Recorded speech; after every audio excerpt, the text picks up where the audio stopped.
down here.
Mute.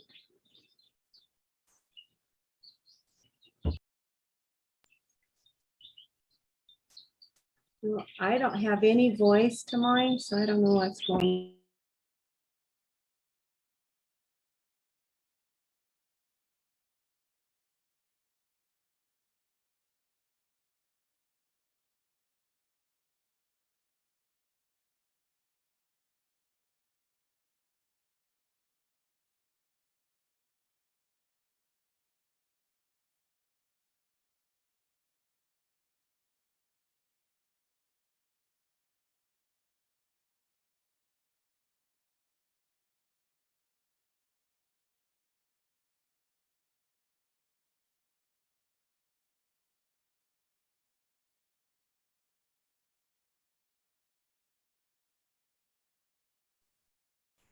So Bill, what did you do to your foot?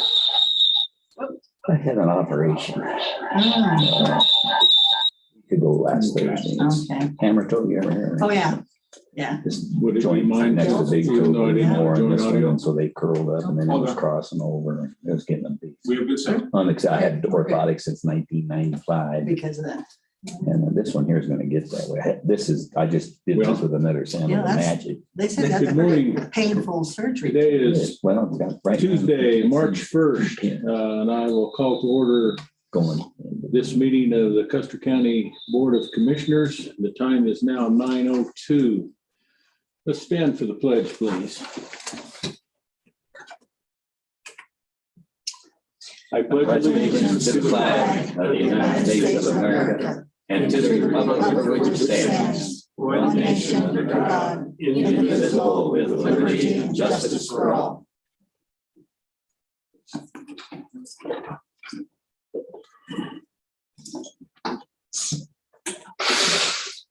Kelly, could we have a roll call, please?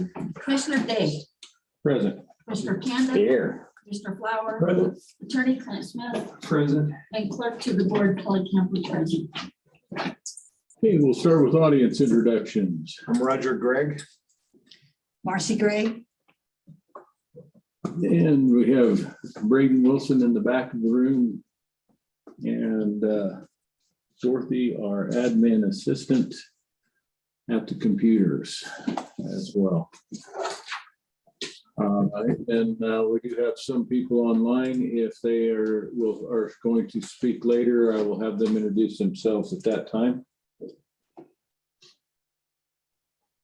Do we have any amendments to the agenda? I think we did, don't we? I believe that Oh, that you and one, thing. Jackie Swapping are the. swapping for starters, and that thing that, landfill. and the landfill Oh. resolution will be on, that grant, or Yeah. Oh, it was from Deb Adams. yeah. Oh, that's, but that's not necessarily an agenda item, maybe. It was the letter of support for the tourism board. And you should have a copy from her on what she wanted us to support. We can still do that tomorrow. I was gonna bring it up as an agenda item. But she said it had to be- Oh, it had to be done today. Yeah. That's right. Yeah, it needed to be done today. So anyway, we've got it. I would move to add to new business, the item of agenda item, considering Yeah. the letter of support for tourism. Yeah, I'll second that. That had to be done today. okay, we have a motion to add a letter of support for the tourism board to the agenda on new business. I would add to my motion to list it as the last item. And I think it's a good idea. Okay, any other discussion?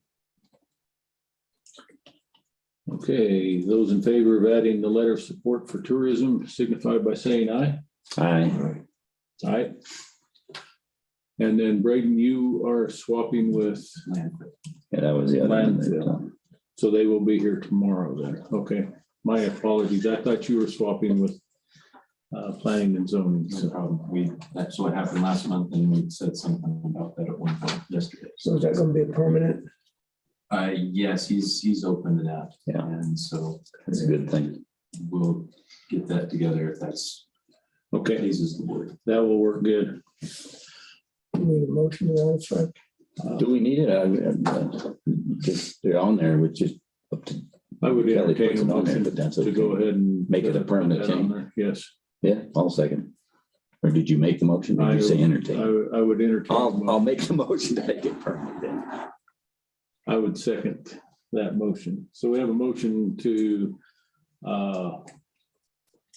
switch the landfill and HR finance positions on staff reports on a permanent basis at this time.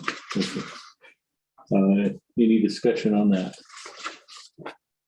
Yes, sir. Speak to that real quick. Yesterday, I mentioned that I tend to have a lot of interruptions that come up on Wednesdays, so this is better for me.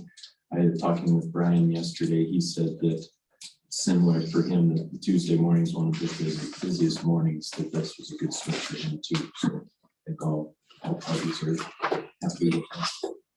Thank you for that. Any other discussion? Those in favor of making a swap between HR, finance, and the landfill recycling staff reports signify by saying aye. Aye. Aye. Aye. And are we changing planning and zoning? I don't believe so. That is an error on my part. I had thought that that was. So it's still gonna go case, today. But so they will still be in their current place at this time then, I guess. Okay. Jackie know that? Kelly, did she talk to? She should, yeah. I think everybody knew but me, so. Well, we talked about it enough and went back and forth, so who knew how it ended up? Okay, any other amendments to the agenda? All right. No minutes today to approve.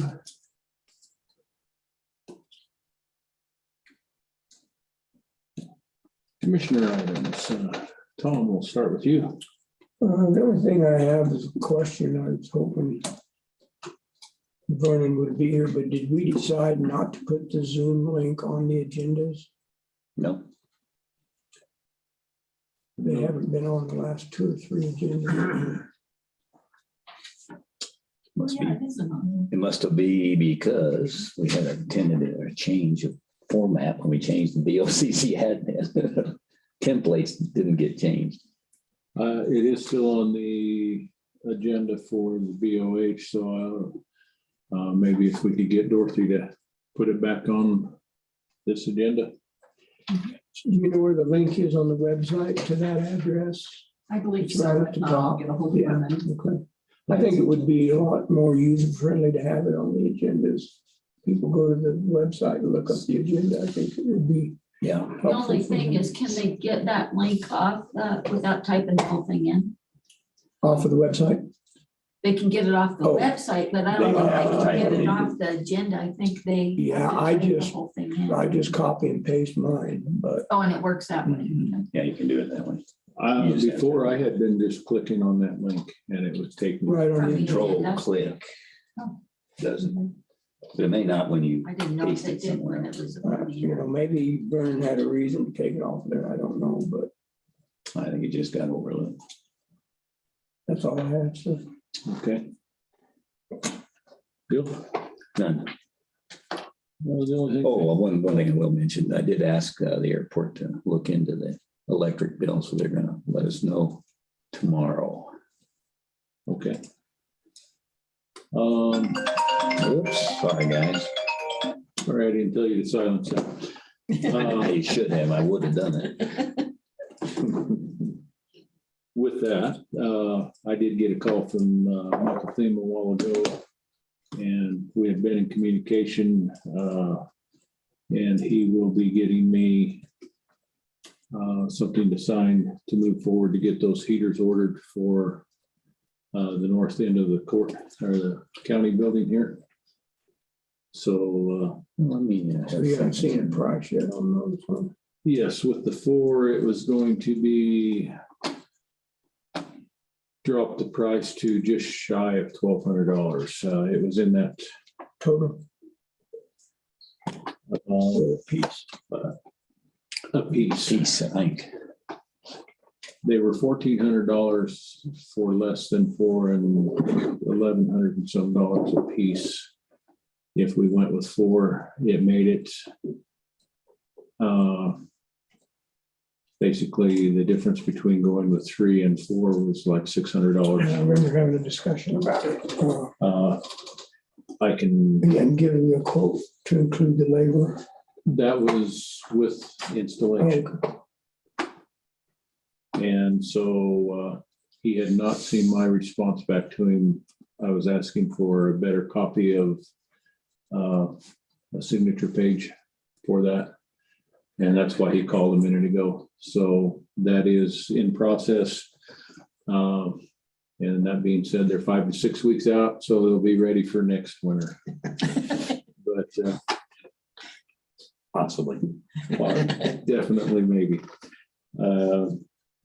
So that's pretty much everything that I have here. That reminded me of something. If you want to give me seconds before we let the maestro in the corner back there. have a Yes, you may. Yeah, we had a great staff meeting yesterday that I participated in, and I'm not going to take anybody's thunder because I think you're going to bring that up, aren't you? But that the maintenance thing reminded me, and I'll embarrass Kelly. Kelly, you did a good job of bringing things up in that meeting yesterday. Thank you. And 2 big ones were the maintenance of, and I want to get, and I will re-energize to get a new maintenance contract so that we can get somebody to call rather than fishing for somebody like we have been, like we discussed back in November, and it got dropped. And the other one was taking care of the building custodially. We got to, there are some ideas on that to get things done so we're more professional looking. It's not get a better contract maybe, or some way to do it, repaint, do some fixing, repairs that are going to be needed. I know everybody's looked at the roof and all we say is retar the roof. Maybe we need to replace it. Things like that we'll bring up later on and try to keep a focus on it so we don't just let it drop through the crack. And I think everybody had a pretty good conversation on it. And then we'll hear the rest of what the staff meeting had to do. They booted me out after that. All right. Clint, do you have anything for us here this morning? Nothing since yesterday. All right, sir. And Dorothy? Nothing. Nothing yet. Okay. Keep working on that. I'll have something next time. There you go. Is that tomorrow? I don't want to, I dread that day when she finally starts cracking the whip. Okay, I will open it up right now for some public comment. If you have comments on anything that's not going to be coming up as an agenda item later, feel free to do so at this time. Anyone here in the room? Anyone online? I don't see any hands. Okay. Staff reports. I guess that would be Braden. You will be up, sir. Morning, sir. Good job. Yeah, made it. Righty, And you're in person today. I'm in person today, not just a ghost, hopefully. So right up here. Okay. All right, I'm gonna try to get through this in 15 minutes. So some big things happening in the last month, two more recently than not. The first thing is ACA forms. So the IRS form 1095 that everybody gets that says you've had insurance or you haven't had insurance has gone out. That's kind of the last big year-end thing that needed to happen besides the audit. And so those are taken care of, and CIC was very helpful with that. We that did take a while because the training was supposed to happen at the beginning of the month.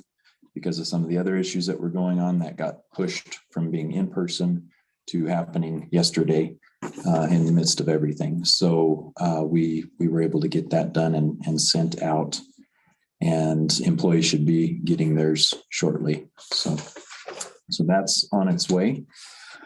The second piece is something that happened about mid-month. I didn't hear yesterday if that came up in the out of cycle discussion at all, but there was an item there that was an IRS penalty that was to the tune of $7,500. And I just wanted to speak to that real quick. I received a letter, I think it was February 14th is when it was, I believe. Valentine's Day. He always loved letters from the IRS. And I had in this letter, it was notifying me that from Q2 of last year that we had failed to deposit. And so I went ahead and called the IRS after being on hold for an hour and then getting disconnected, got on hold for another hour and a half, got a hold of somebody, and they had informed me that we had been depositing incorrectly, that we have been depositing the correct amounts. Not at the right time. But yes, I was under the impression that we were a monthly scheduled depositor. And because we pay monthly, that was what was on forms that were sent in prior to me. That was my assumption, is that because we pay monthly, that we are a monthly deposit scheduler. But we weren't doing that actually in the past. It seems as though we weren't. So it turns out that there's two types of depositors. There is a monthly scheduled depositor, and there's a semi-weekly scheduled depositor. If you're a monthly scheduled depositor, you have until the 15th of the next month to make that deposit for taxes. If you are a semi-weekly scheduled depositor, you have until, if you cut a payroll check on Saturday, Sunday, Monday, Tuesday, you have until Friday to send it in. And if you cut it on Wednesday, Thursday, Friday, you have until Wednesday of the next week. And so with that, it's actually determined by how much money we pay out as opposed to how often we pay out. And because of that, we were notified that back to Q2, this was happening and we were receiving penalties for it.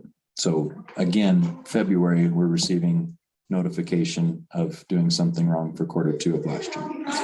Geez, that could go on. You're gonna get a few more of them. So yes, exactly. So Q2, Q3, I believe Q4 was done correctly.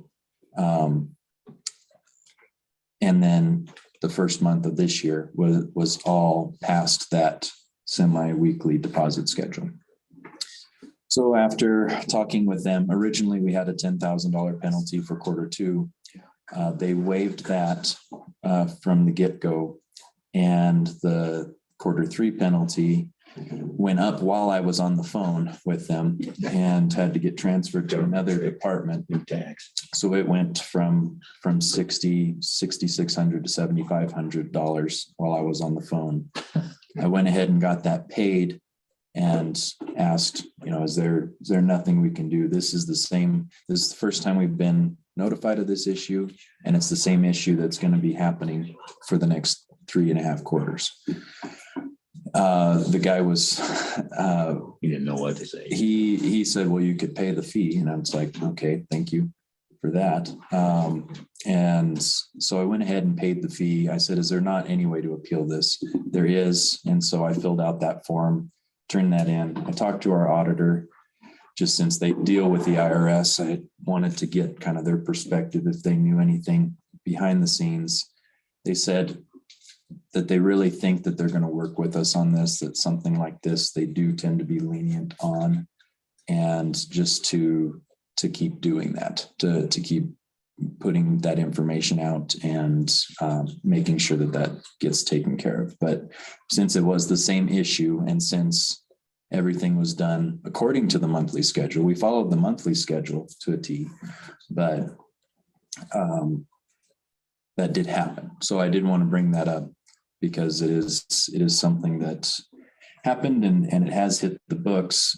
But the form that I filled out and will continue to fill out, it will hopefully abate that amount that was spent out for the penalties, because I didn't want us to rack up more penalties in the meantime, given that, you know, we're sitting here receiving, she even said on the phone, the first lady I talked to, that we would be getting a letter to let us know how much the penalties were, but by the time we'd get the letter, it would have gone up.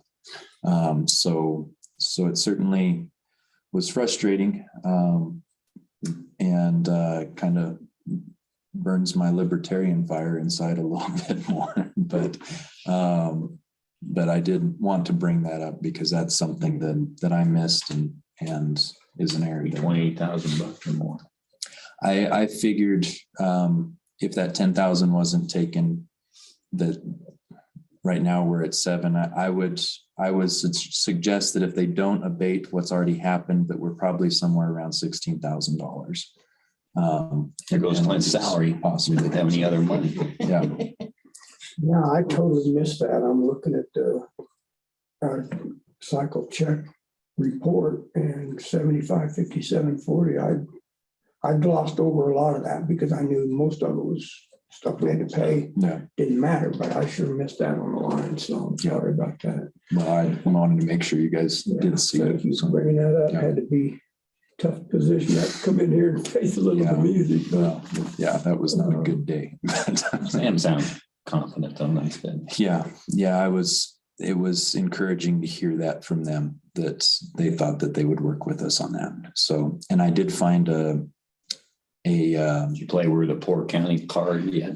not yet, but I'll definitely wear my ragged clothes and No money. beg for that if we need to. so you think we've stopped the bleeding from here forward?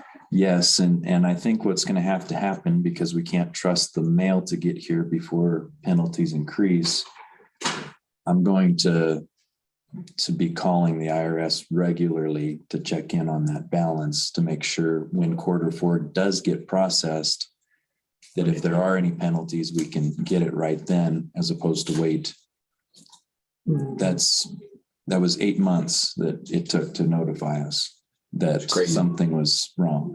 Yeah. So, and then we're paying for it during that 8 months, which Can you look online? Is there a way to, there's not. that'd be too easy. No, exactly. So Q4, you think we're going to be penalized for Q4 of 21? I don't believe so. I do think that everything was paid in a timely manner during that time. Finish the year out. Yeah, it was by the standard that we were going, it was way in an early manner, but it was in Just a in timely time, manner actually. for them actually. Yeah. So the Q2 Mhm. was waived Yes, and the 7,500 is Q3. correct. You believe Q4 is fine, but not the first quarter Right. of this year. Yeah, the first payment of this year was not following that, because it's the other thing we discovered was it's every time a check is cut. So any of these makeup checks that we've had to do out of cycle also follow that same deposit schedule, And these are just for payroll checks. just payroll. Yeah.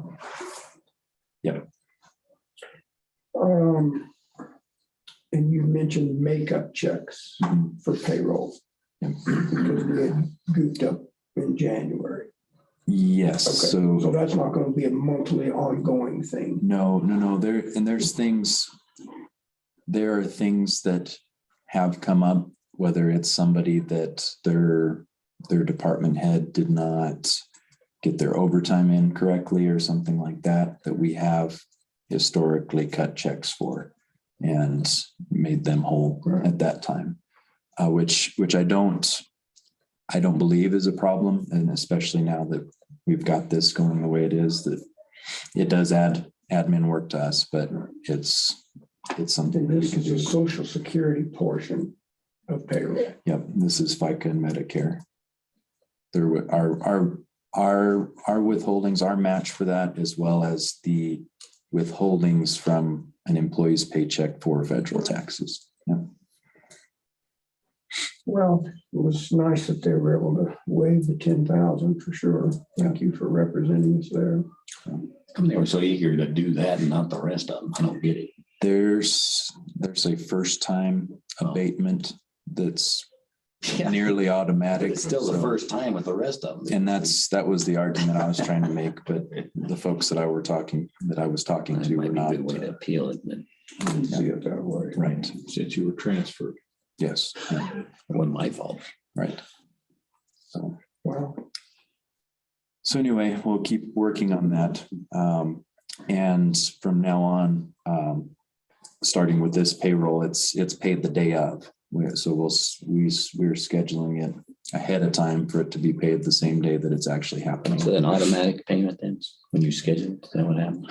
Who has to push the button? It's not automatic. We still have to push the button. We have to put in all the information because it changes every So month. if you're not around and Lisa's sick, then we get a penalty of $10,000. That won't. We Okay. Better have a way of figuring. what sick or not around. Okay. I'm having a cup of coffee and I missed it. That would be a bummer. Yeah, yeah. So. Anything else there? Oh, you're gonna miss 15 minutes if you don't get to your other bullets. Yeah, I would say just keep us informed, moving ahead on how that's playing out. Yeah. absolutely. All right, the next snafu is the bank technical error. This last month, there was a technical error that caused everybody to get the same pay as last month. And so that was yesterday's crisis. And what we ended up doing there is for today, everybody's bank account was simultaneously, they had what the new amount, what the amount was supposed to be was put into their account and the old amount was taken out. And so, for example, if somebody was supposed to get paid $1,500, but they got paid $1,000. So yesterday they got $1,000. Today they got $1,500 and had $1,000 taken out. So everybody should be Back to whole normal. now. But I certainly apologize to all those who were affected and made sure that I got that information out to everyone as well. So. Okay. Questions there? Nope. Was that part of our system or? That was a transfer of information error from our system to the bank. And so there's some new stop gaps that I'm going to implement to make sure that we would catch something like that moving forward.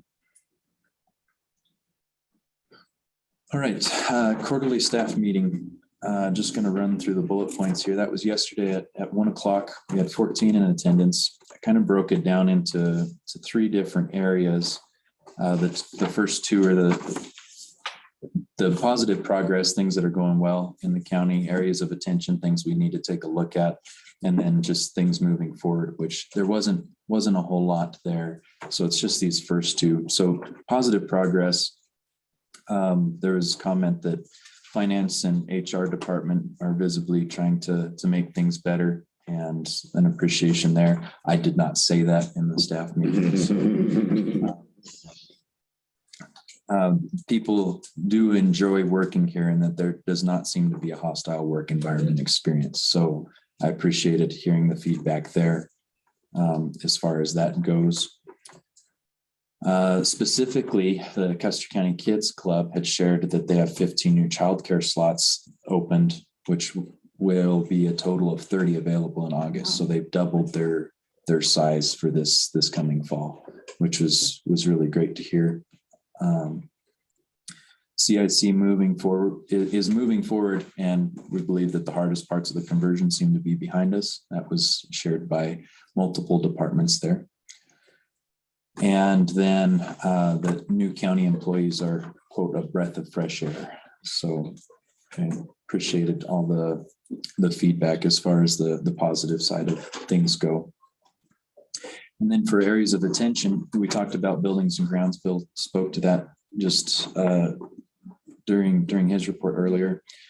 Specifically, roof needs replaced at this point. That urgency has been shared with the Board of County Commissioners for at least the last 4 years, but the issue persists. Much of the building is looking run down and dirty.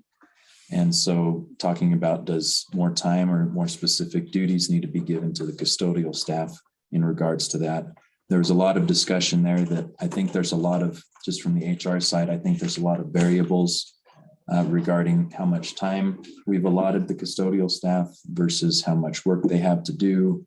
And just maybe more specific guidelines as to what needs to be done. There's a lot there that I think we kind of need to tackle one at a time to see what can be done to better solve that issue. A lot of good ideas, like starting to clean up the bathrooms before dark. Right. Before business. Yeah, begins, that kind of stuff. there was an agreement that outside of like vacuuming, that there wouldn't be a lot of interruption for somebody to start earlier to come take out trash or start cleaning the bathrooms during office hours. Right. So that was brought up.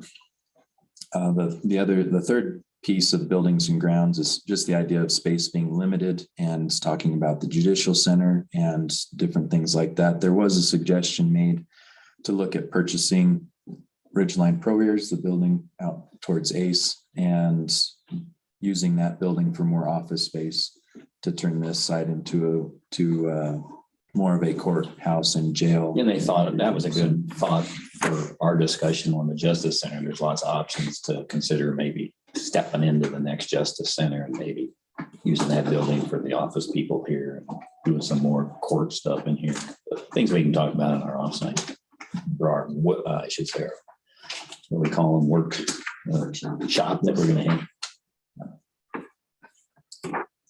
The second thing that was brought up, just minor thing of the airport website needing a refresher, that it looks like it's out of the days of dial-up, and whether or not we can put that into as a landing page within our website or something, now that we have a audiovisual full-time person, that maybe that's something that we could expand that role and take on something like that. The third point here is one that took a good chunk of discussion, and I think was good discussion. It came up talking about employees and just interaction with commissioners and the efficiency and effectivity in that relationship. And so I wanted to make sure that I got these points out and to you. First thing there, that it's appreciated having things like staff meetings, an area where there's it's not a non-confrontational environment and they can discuss things. So that was a positive point that was brought up. As far as like areas that need some improvement, there was a general feeling that while commissioners talk about taking on tasks, they don't feel like issues are getting resolved. And so just talking about that. Second piece that leads into that is that this leads to a great concern regarding accountability, and this kind of being in a hard place or in a gray area of how do departments hold commissioners accountable for what they need.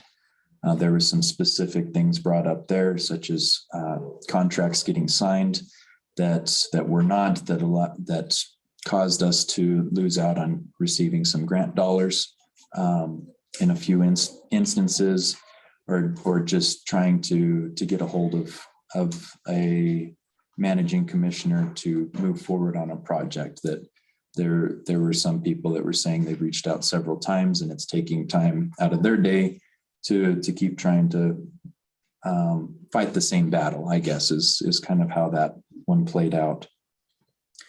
And so part of that being the accessibility or availability of the commissioners. And so the specific office hours, there was concerns about those office hours. And while we have those 3 slots, the Monday, Wednesday, Friday, that those aren't necessarily being taken advantage of.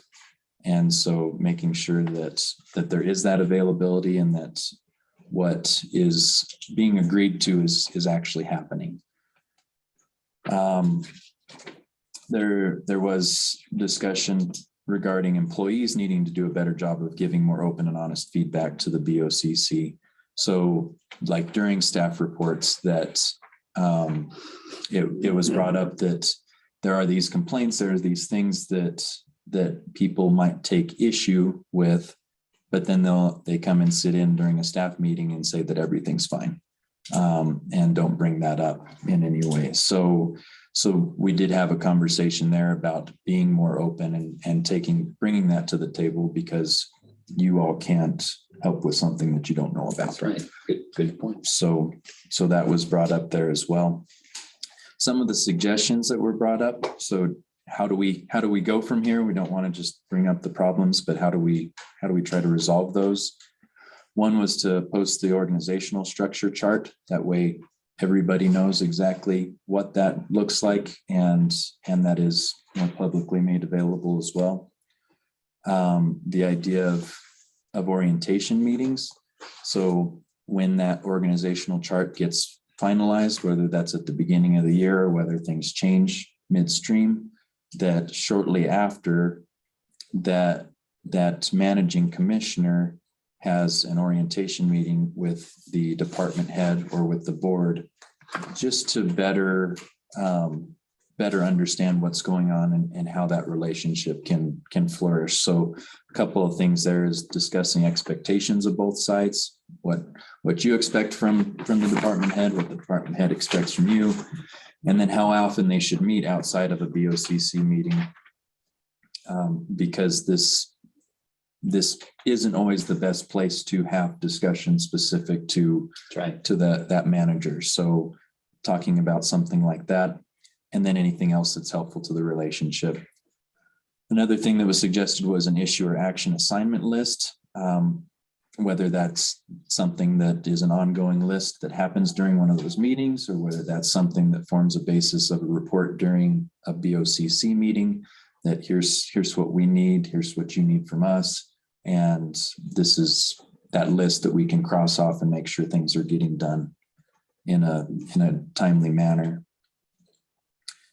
And then the third piece being a general report from HR. So since it is human resources, since we are talking about how do we do things more efficiently and effectively, how do we make sure that employees are happy and motivated to keep working well, that does fall kind of under my purview.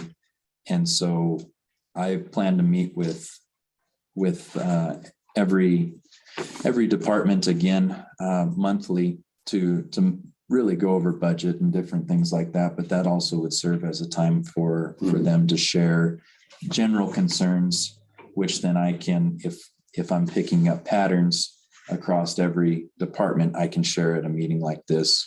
Or if it's something that somebody doesn't feel comfortable sharing one-on-one, that I can help facilitate some sort of conversation or interaction there to make sure that that's going well.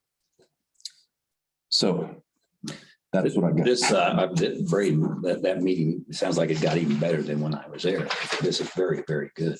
In fact, what they've suggested is actually what happens in most government offices and in an industry. Those staff meetings do have action items, and people look at, oh, well, I didn't get it done right now because of the X, Y, and Z. It gives the opportunity for the boss to hold them accountable, and it gives them an opportunity to get help from the rest of the team that's there, or to go looking at another line of business. In other words, the other managing commissioners that might be involved and help with some of the things that they can help with there. That's very good. This is great first step. And we just started that, as you know, that's a good thing to have. Org structure, we got that published, but it's on record. It's not in the hallways. Right. And that's a good idea. You guys had those kinds of things. I appreciate this. Is our Monday, Wednesday, Friday schedule adequate? Did they feel? It seems like there was an issue with us not they're not available on the days we are, kind of thing. when we're needed. Yeah, I would say that kind of what was brought up was like last year that Tom was in here and very available most every day of the week. And that now they don't feel like there is necessarily somebody here that they can come to check on or to, Good idea. yeah. So I don't know if that means adding Tuesday and Thursday or if it's just making sure that we are all adhering to the Monday, Wednesday, Or Friday. that they know, maybe they all don't know. Yeah. And sometimes things come up on the cuff, but that doesn't mean they can't get on a phone. Because I'm the one that kind of kicked that in. Mm. And I think because, and I mentioned this before, that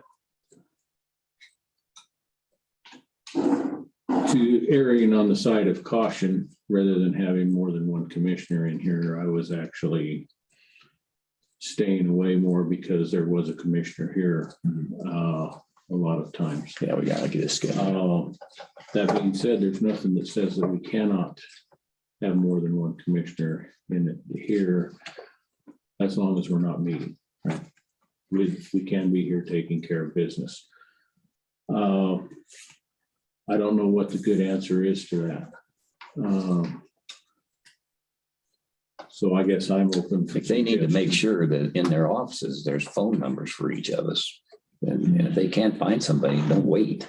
There's no rule says somebody had to be in this room. This is not an office, it's a Yeah. boardroom. And that was a concern that was brought up too, is that while somebody might be here, for example, May a not be the building right that's guy. not the county, somebody that's not in the county building, still being able to get a hold of somebody, those aren't synonymous. Just because somebody's here does not mean they can get a hold of them via email or Right, phone. email. So that was something that was brought up too. But being here is being accessible. Can I throw something in You may. there, just that I observed? You're right, you can pick up a phone and call you and get hold of you most of the time. It's just very nice to not have to pick up the phone, to be able to walk down the hall and say, hey.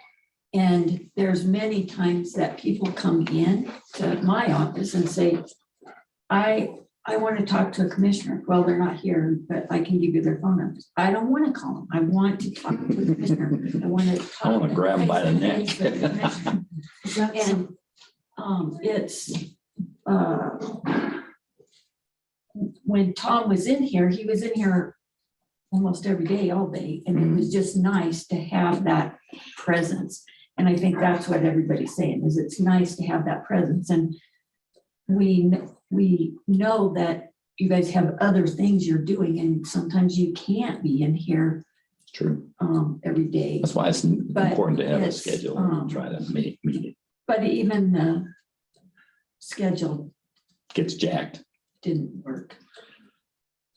And I'm going to take full responsibility for that because I'm the one that kicked that out. So I created this problem. But you did. Yes, ma'am. Can they contact me directly now that I'm in here? Yes. Time and then I can set something up with the commissioner that they're wishing to speak to? The thing that most people, they want to talk to somebody right now. And so that's the only, that's just what we hear when Well- we're here. And they can come in, they do come in and talk to you and either get on the agenda or something. And maybe just remind them that they. Good point. Problem we have, we're growing. We're not the little county we used to be, and people could get in and wander and go. Other counties, everybody's busy and they can't get a commissioner even in big counties. You know, it happens. And I think we're lucky that we are as small as we are yet, and we can we can set up a schedule. We can try our best to do it. I always answer the phone. I've never not answered the phone. Unless it says spam, and sometimes it might be Greg because his phones are all blocked. But, it's hard, but they got to understand that. And with more we publish, more they know, more visibility there is on the bulletin boards and the newspapers. Here, see your commissioners are here doing this because we got a lot of things that we need to do for the county that are outside the county as well. That's important. That's why we're elected to be here. we're not here why is the bathroom plugged up over here? Which is also a thing that we got worried about, but there's certain things that are right to do and some things that we can't do. Always. It's just nice to have that. It's nice to have. Once in a while. It really is. Tom, Thank you, Mr. Chairman. Couple of observations. We sat in here and agreed we would have a schedule of Monday, Wednesday, and Friday. I came in here 6 out of the 8 Fridays. 2 Fridays I was out of town. I understood you were in here. How many Fridays you were on Mondays? Yeah, I didn't do Fridays. Mondays. How many Mondays did 3. you come in? 3 out of 8. And then I had some Wednesdays I was in here. And then I came in on different times as well. So I think, But we need to get serious about it. well, I've been serious about it. Don't I'd say say- we. I've been serious I about it. always talk, because we're a team and I have to pull my weight as part of the team as well, Tom. That's fine. No problem with that. And there's 3.5 years, I came in this commissioner room as a job, not every day, but most days. I was criticized severely by you and other people about that. I think that was blatantly false. You certainly indicated that I created a negative work environment because I was in this courtroom or in this county building all the time. I think that was a false statement. 6 of these departments reached out to me, came in here while I was in this meeting room and said, hey, you need to understand something. Bill or nobody else ever come and talk to us about you creating a negative work environment. I was embarrassed and humiliated over that. Certainly false statements and allegations were made. That was not the case, unless they're lying to me, and I don't believe that they are. So I think what we see is this whole thing coming back to haunt us. These employees and these voters expect somebody to be around here. And I agree with that. I think that is our job. We were hired to be here. And I believe that this just echoes the sentiment that I had from day one. I was hired on here as a commissioner, as a full-time job, and I tried to do that and got criticized for it. So then didn't appreciate it then, don't appreciate it now. I get it that these employees say, hell, we're sick and tired of hearing these commissioners say they're going to do stuff and they don't do it. It's ridiculous. Come in here and talk and act like we know what's going on, but if we don't do the work, we don't know what's going on. So I personally went and contacted the real estate agent and looked at that Ridgeline Prorators building a year and a half ago. I think accountability is a big deal. It's easy for us to say, well, wait a minute, we don't need to be accountable. They work for us. Well, that's not true. We need to be accountable and do what we say we're going to do.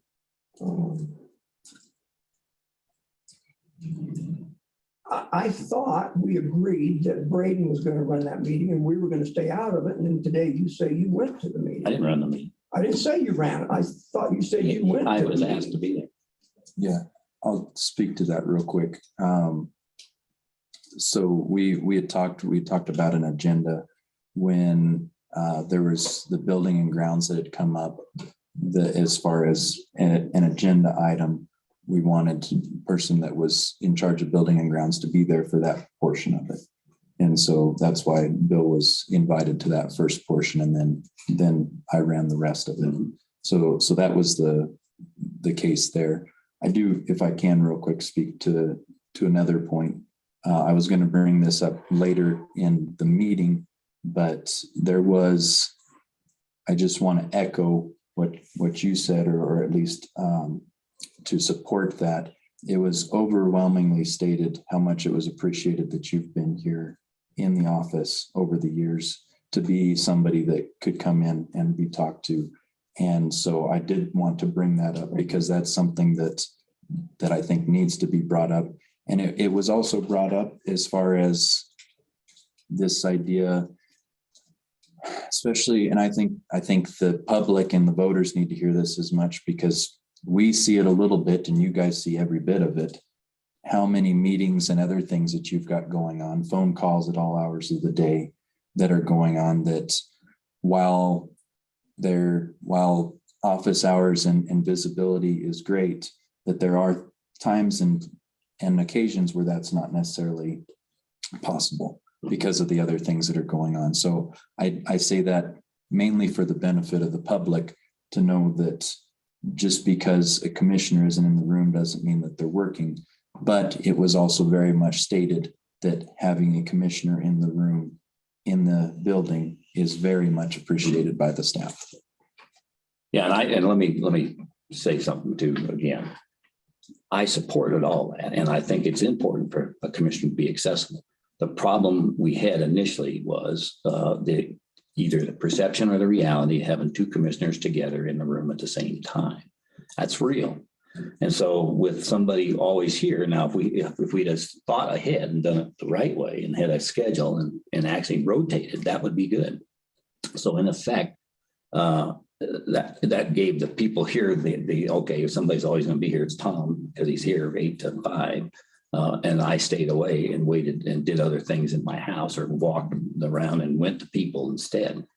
That's awkward. So it's hard to, and so we need to do that. And I'm all in favor of what is been brought up here to do and get the schedule actually lined out to do it. And that doesn't mean that just because I signed up on the schedule that it's going to happen every time, because things do come up that are superseded, period. And we can make back up for it, but people still need to understand who they can call and have things happen. So I like it. And I think to piggyback off of that, just again, this idea of managing commissioner, That's going to help.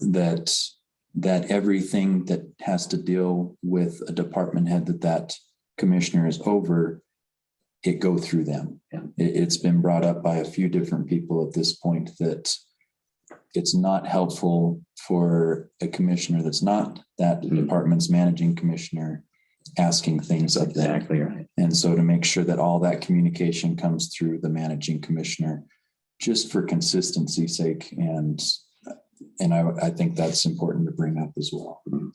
We'll get back then. Yeah. Good. I don't think our current schedule is working. Why would that be?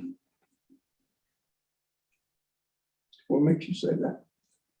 Because we are not available at all times when we need to be.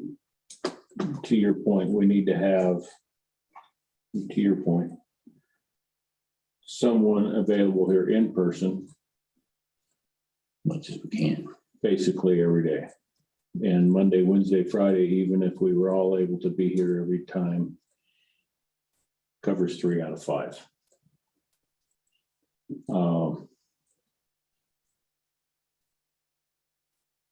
It was not necessarily working without some sort of schedule either, because of what I had voiced, that I was staying away because I didn't want the perception of coercion or whatever, more than one commissioner being in one place at the same time.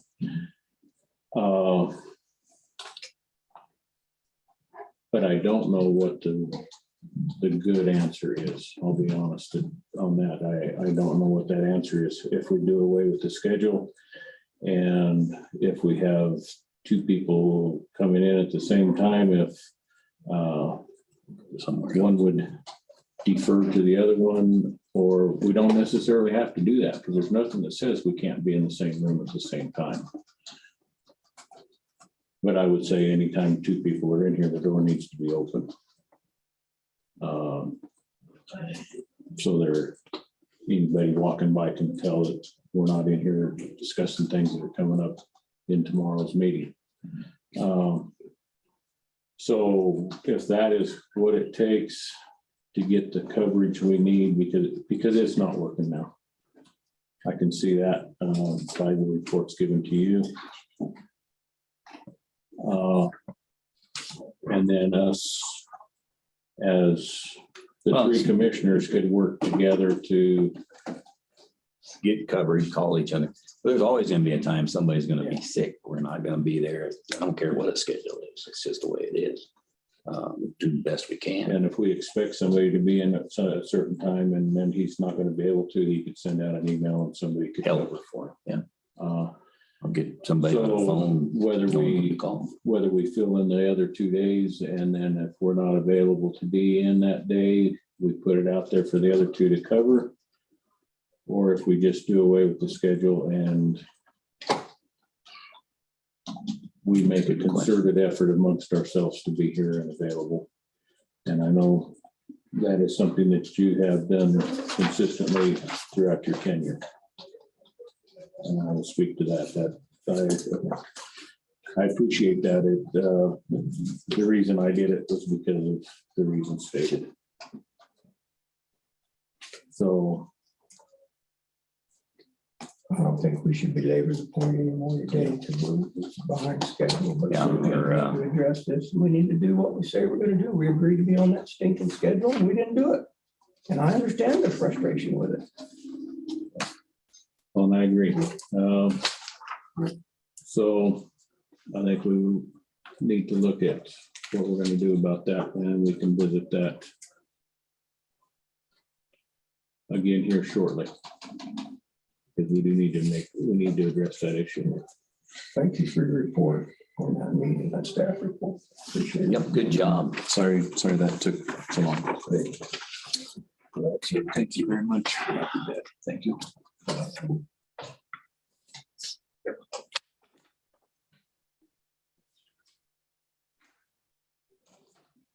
Hey, Vince. Sorry we kept you waiting, sir. Morning. How are you? Why aren't you on a grader? Huh? Why aren't you on a grader? Wow. I was earlier this morning. Well, we got the bid done for the fuel pump system and I got a copy for you three. That's what it.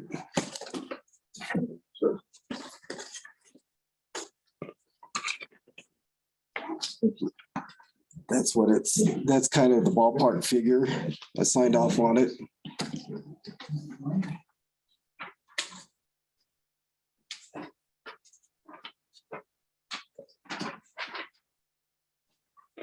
So there would be $2,000 because of the taxes will be deducted off of that. The total was $70,413. And then with the other departments pitching in for the fuel system, that's another 10 will be off the top. So it kind of rounds out to about 60,000 when we're all done putting a new fuel system in. So the two bottom lines of 34,000 and the 27,000 is roughly where you're coming from. Yeah.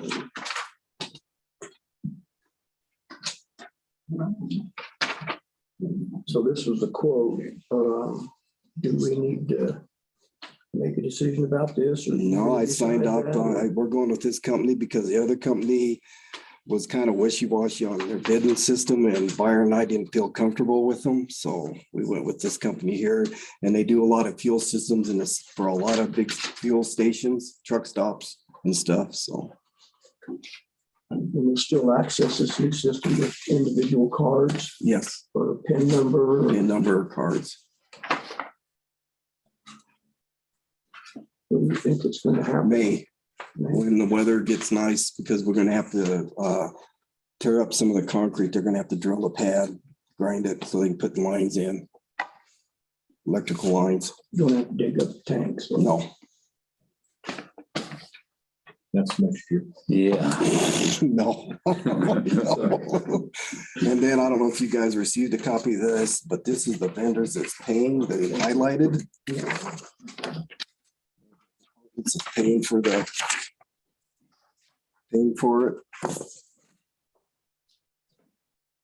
That's good. These are the people that are chipping in on Yes. to make up the 10,000. Yep.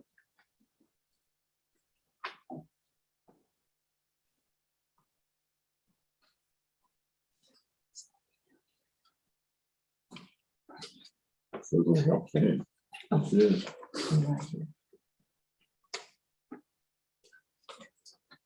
I ordered the new chipper too for brush yesterday.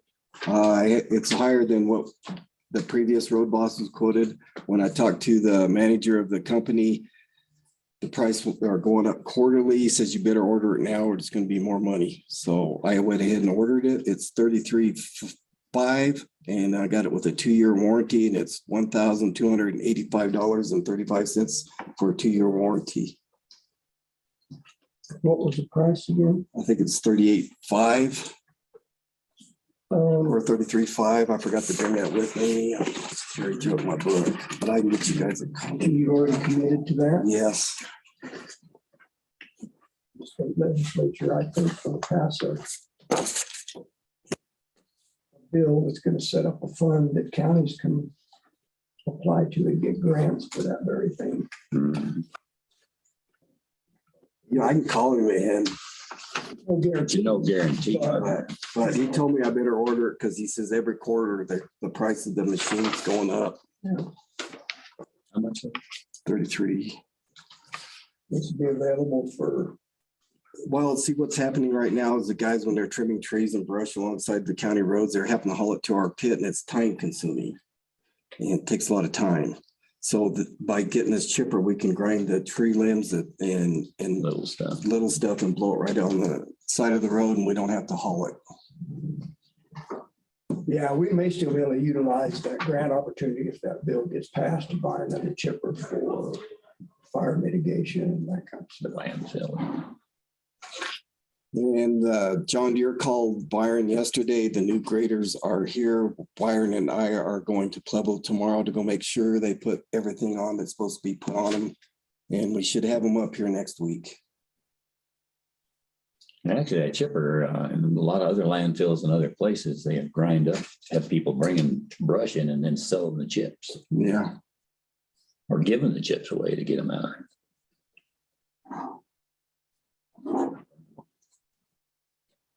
As far as what we're doing, we're just trying to clean up the snow mess, snow banks. And that's what the guys are doing today. They're blowing snow in, moving snow banks. Get ready for the next one.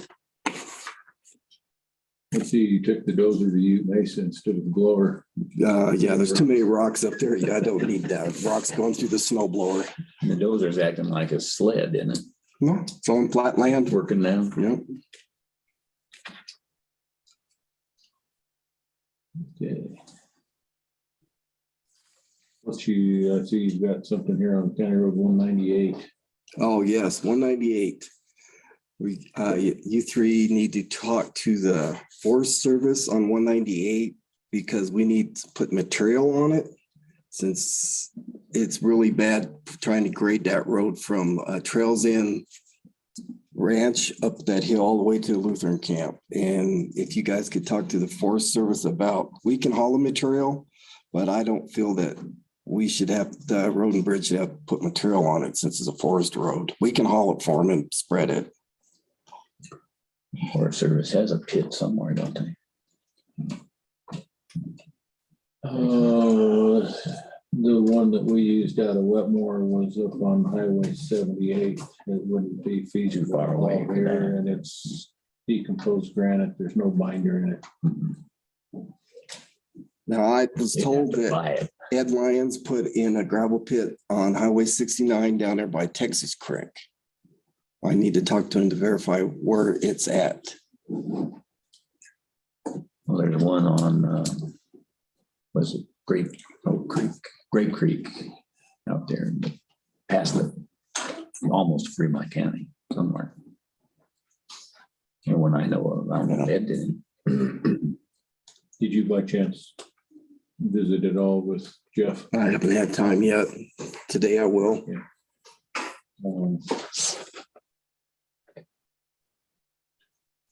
You want us to give you enough time for you to talk to him? Yeah, I will talk to him today. Reach out to him. Yeah. I'll call you today if I get a hold of Jeff. Okay. He might have something in his budget. I don't know. He's got a pretty limited budget too, so we'll have Yeah. to see what he says to you. And By Jeff, you're talking about Jeff Uthier with the Forest Service, correct? that is correct. Yes. I'm sorry. How many, how big, how long stretch? Several miles? Yeah, Several it's yards? probably a mile or two. Yeah, up to the Lutheran camp.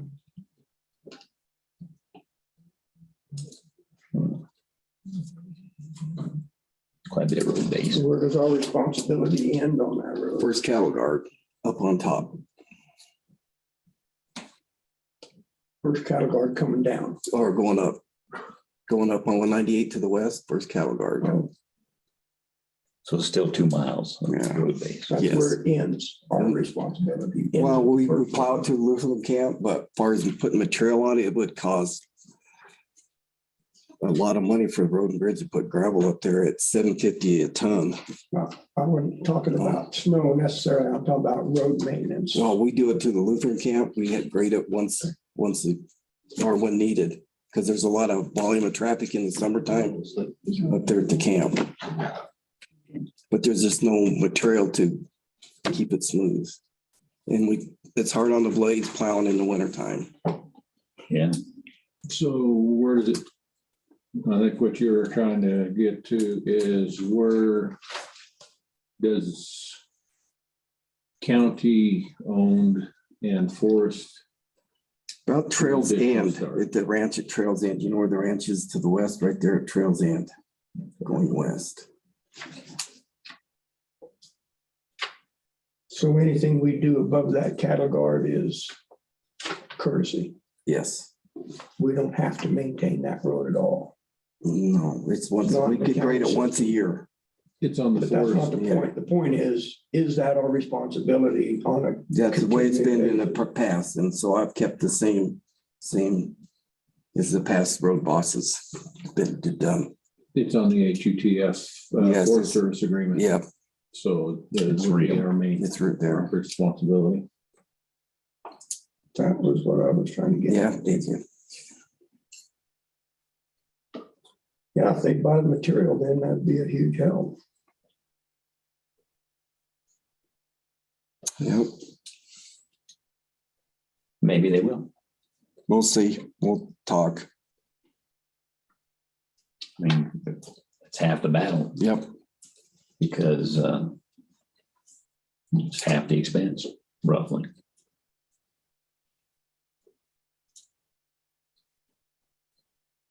Work him, and then if you want me to reach out to him, then Yeah, I'll try to get hold of him today and I will talk to him today.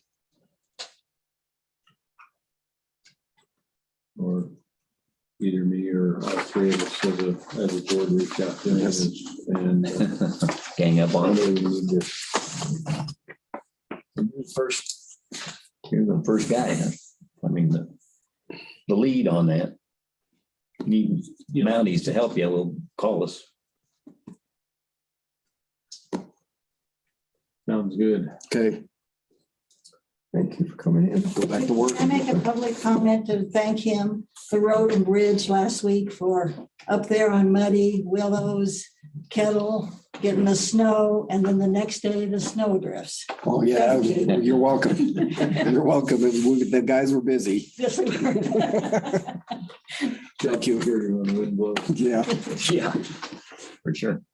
thanks. Thanks, Vince. Thank you. Thank you. See you later.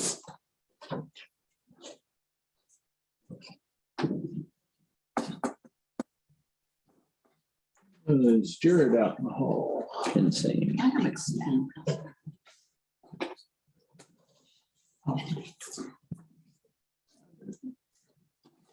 In the message. Okay, thank you.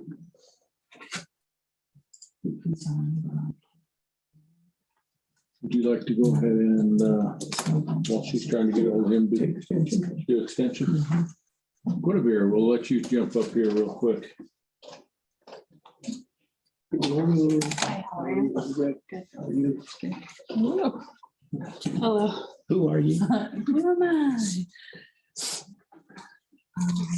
How are you guys? Well, thank you. Here's my report.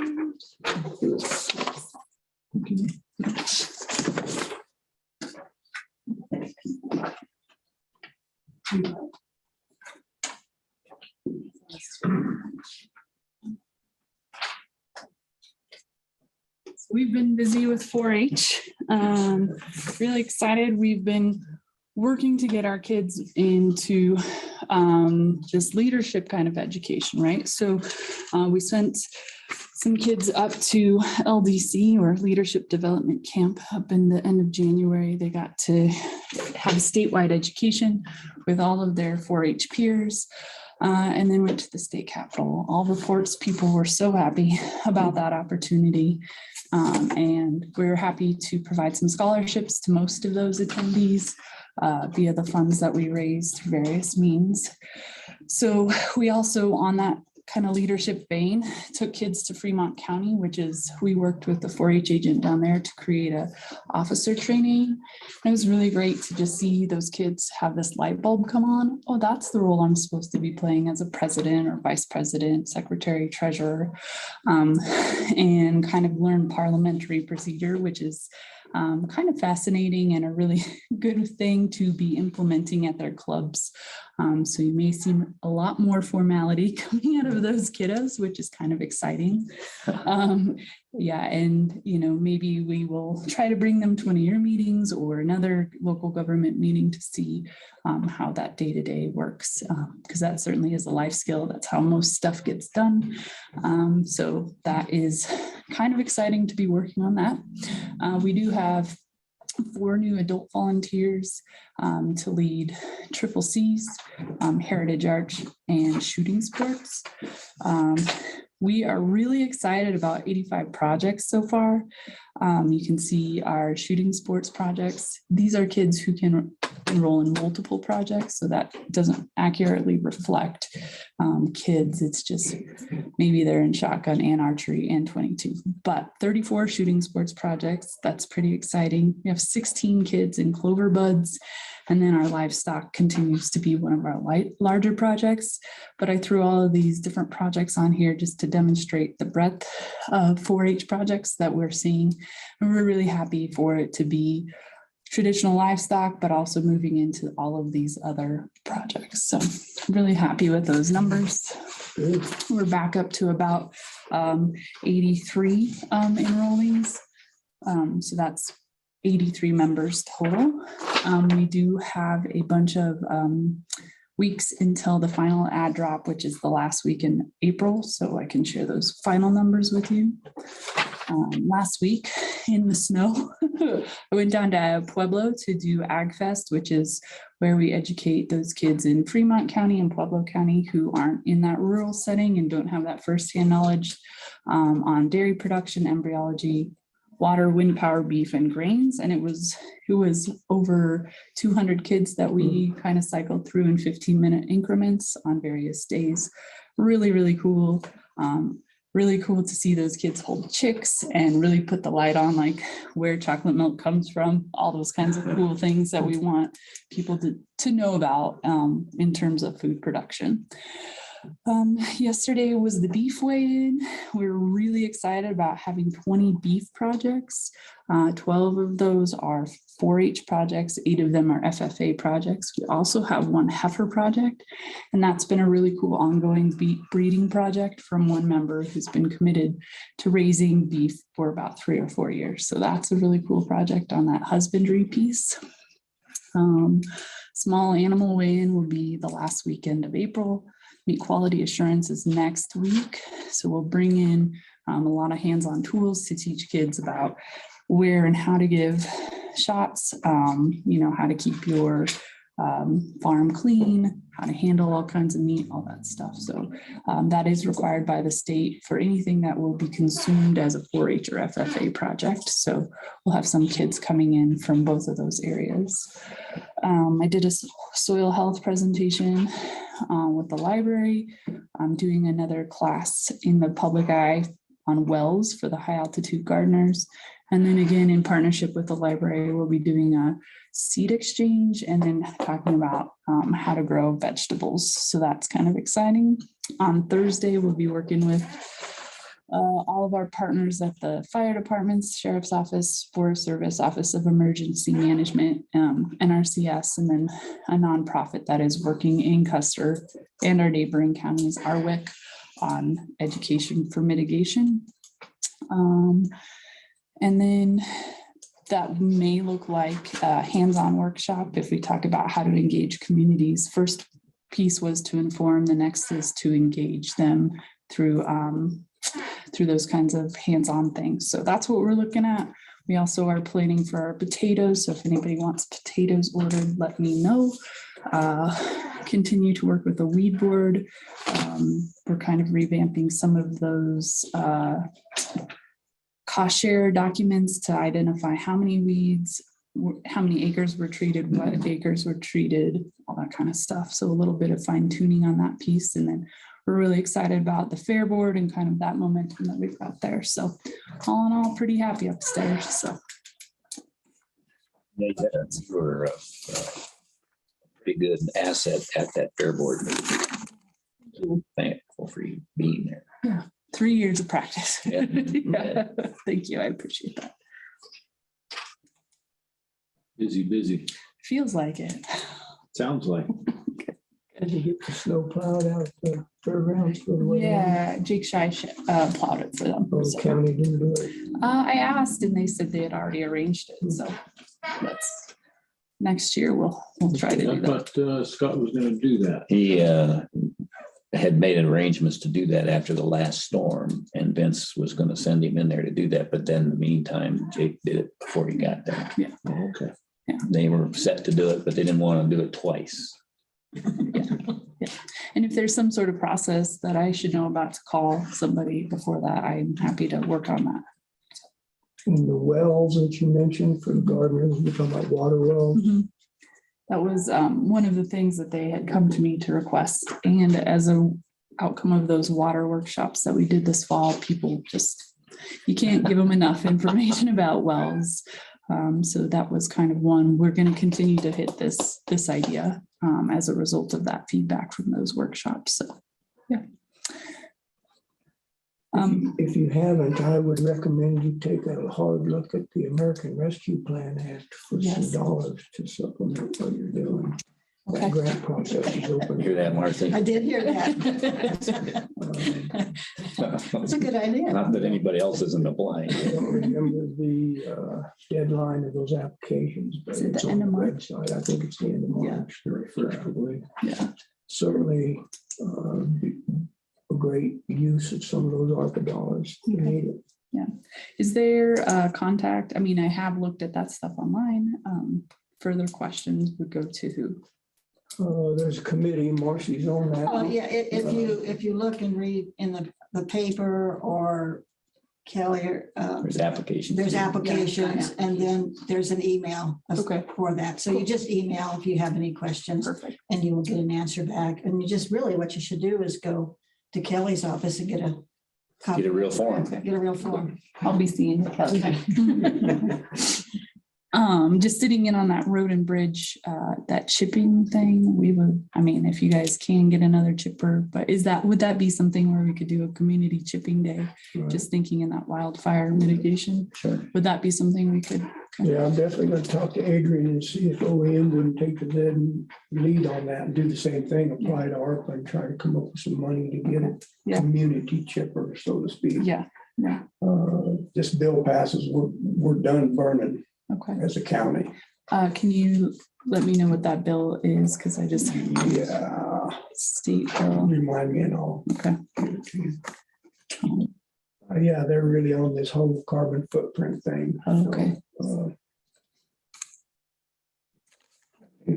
counties are gonna be forced to buy these chippers, and that's why this bill includes being able to purchase assets for it, so. Cool. Well, that would be great because I think that is a lot of mitigation looks like a lot of money to people on top of, am I capable of doing the things that it requires?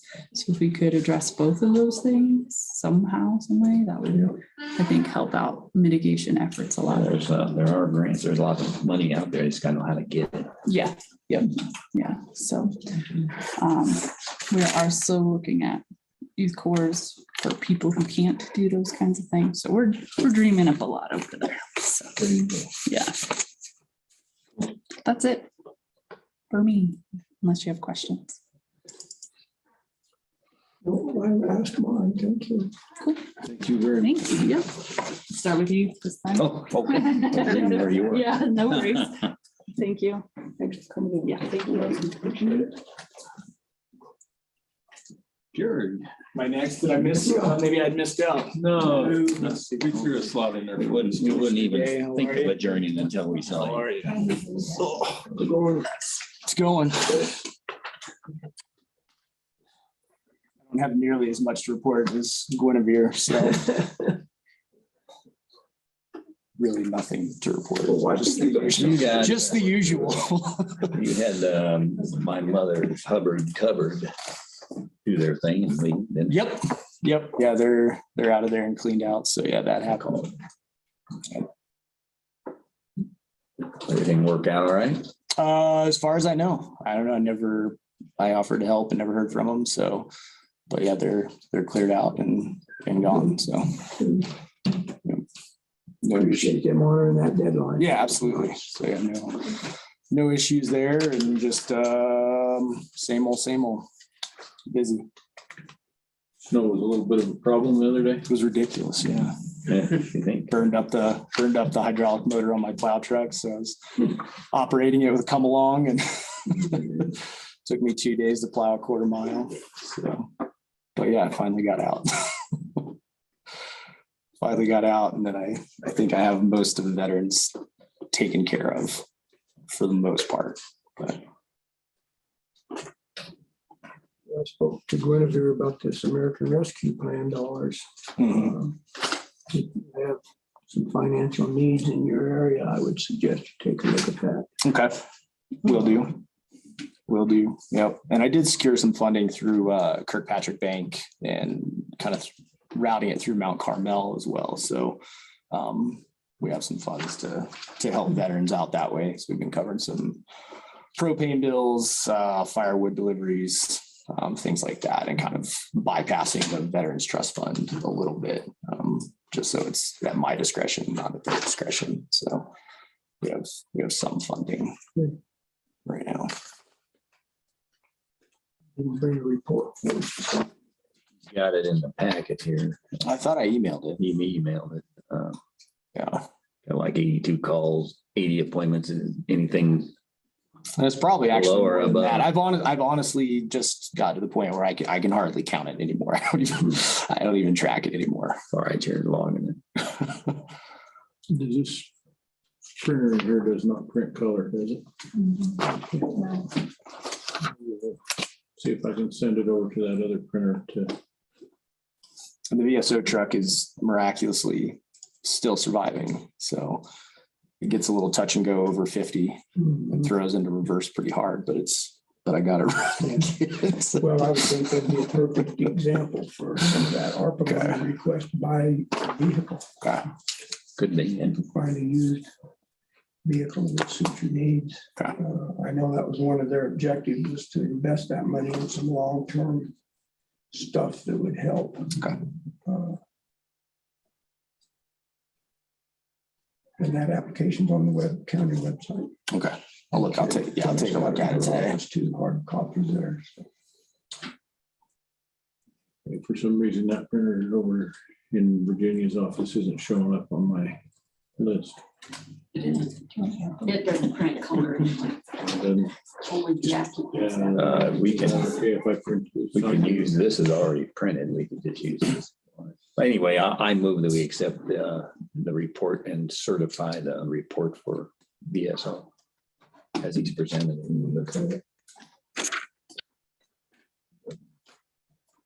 Second motion. Okay, I have a motion to accept and sign the report. BSO to submit. Any further discussion, any discussion on that? I didn't see it. Doesn't mean I don't have it, but I did not see that. I had it on my packet this morning, the last packet. that, Oh, she sent out. Mhm. Any other discussion? Nope, not for me. Okay, those in favor of accepting the report from the VSO signify by saying aye. Aye. Aye.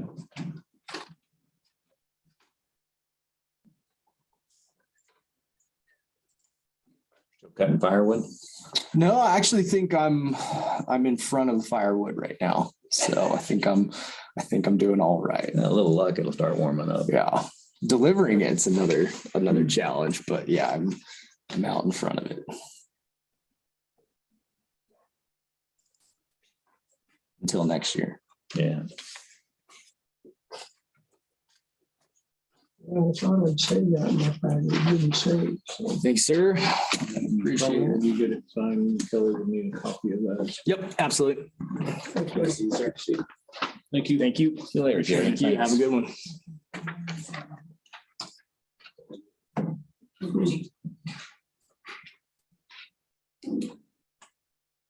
Believe you're up. So, the way the agenda works is that I got a staff meeting and then we'll go into the short-term rental one. So I'll just bring it all in up here. We'll probably take a break before you go into the short term. We will have Virginia real quick between you and your. Okay, super. Okay, so the way our program works is that you can't do an office activity until the first of the month. So here's what happened in February. It wasn't in your packet. Okay, so also in your packet is a list of all the short-term rentals that was approved for 2021. Also, you've got right there. That's a list of them. Plus, they're all separated by how many are in what zones. So basically, if you'll see, we got 22 short-term rentals in zone 4, which yesterday at the planning commission meeting, gentleman and from that zone has shown up and is concerned. And I'm just going to let him speak when he gets on the agenda to his concern of how many short-term rentals are in one area. So I just want to give you a heads up because I do believe that that is an area where we ought to be concerned about just because of the water and the stuff. And not the water's no big deal because you have a well, but it seems to be an issue. But I'll let you deal with that when he gets on the agenda. Okay, so every year we have to do the fee schedule.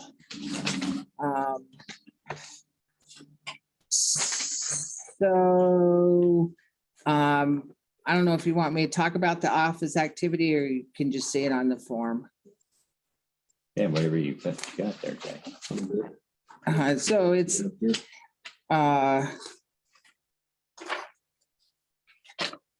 we're running neck and neck with we're down a little bit from compared to last year at this time. If you can see, we have 10 septic permits compared to 14, but we're actually starting to pick up speed. Which month you looking at? February? Yeah, February. And then the amount of money, of course, is down because our homes are down, but we're still cooking along in there.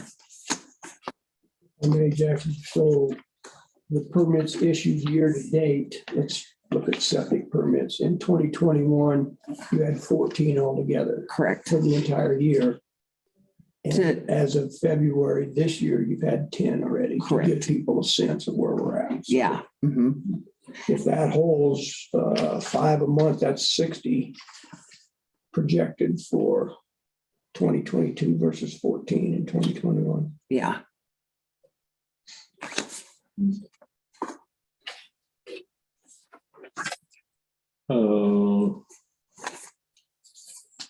I think this is through February on the 2021 list, not the entire year. At the bottom is year to date. Did I read that right? Yeah. Yeah. So February to February. Okay, so septic for Septic at 2021 in February. was 14.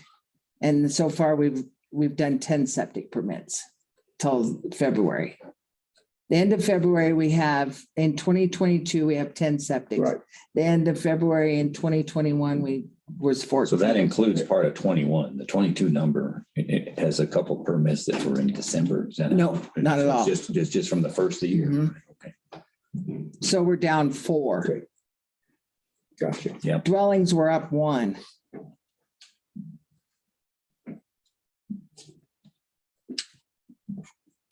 Been a little harder freeze this year, so nobody's wanting to dig. Last year was pretty balmy, Last couple of weeks, they had the plus snow to get to the you know, ground. for a month. Yeah. Also is included is that January, Rises. that was going to be on my Wetmore meeting. And then when I found out you were in Wetmore, Disappointed. I was just like, so you got 2 months of office activity.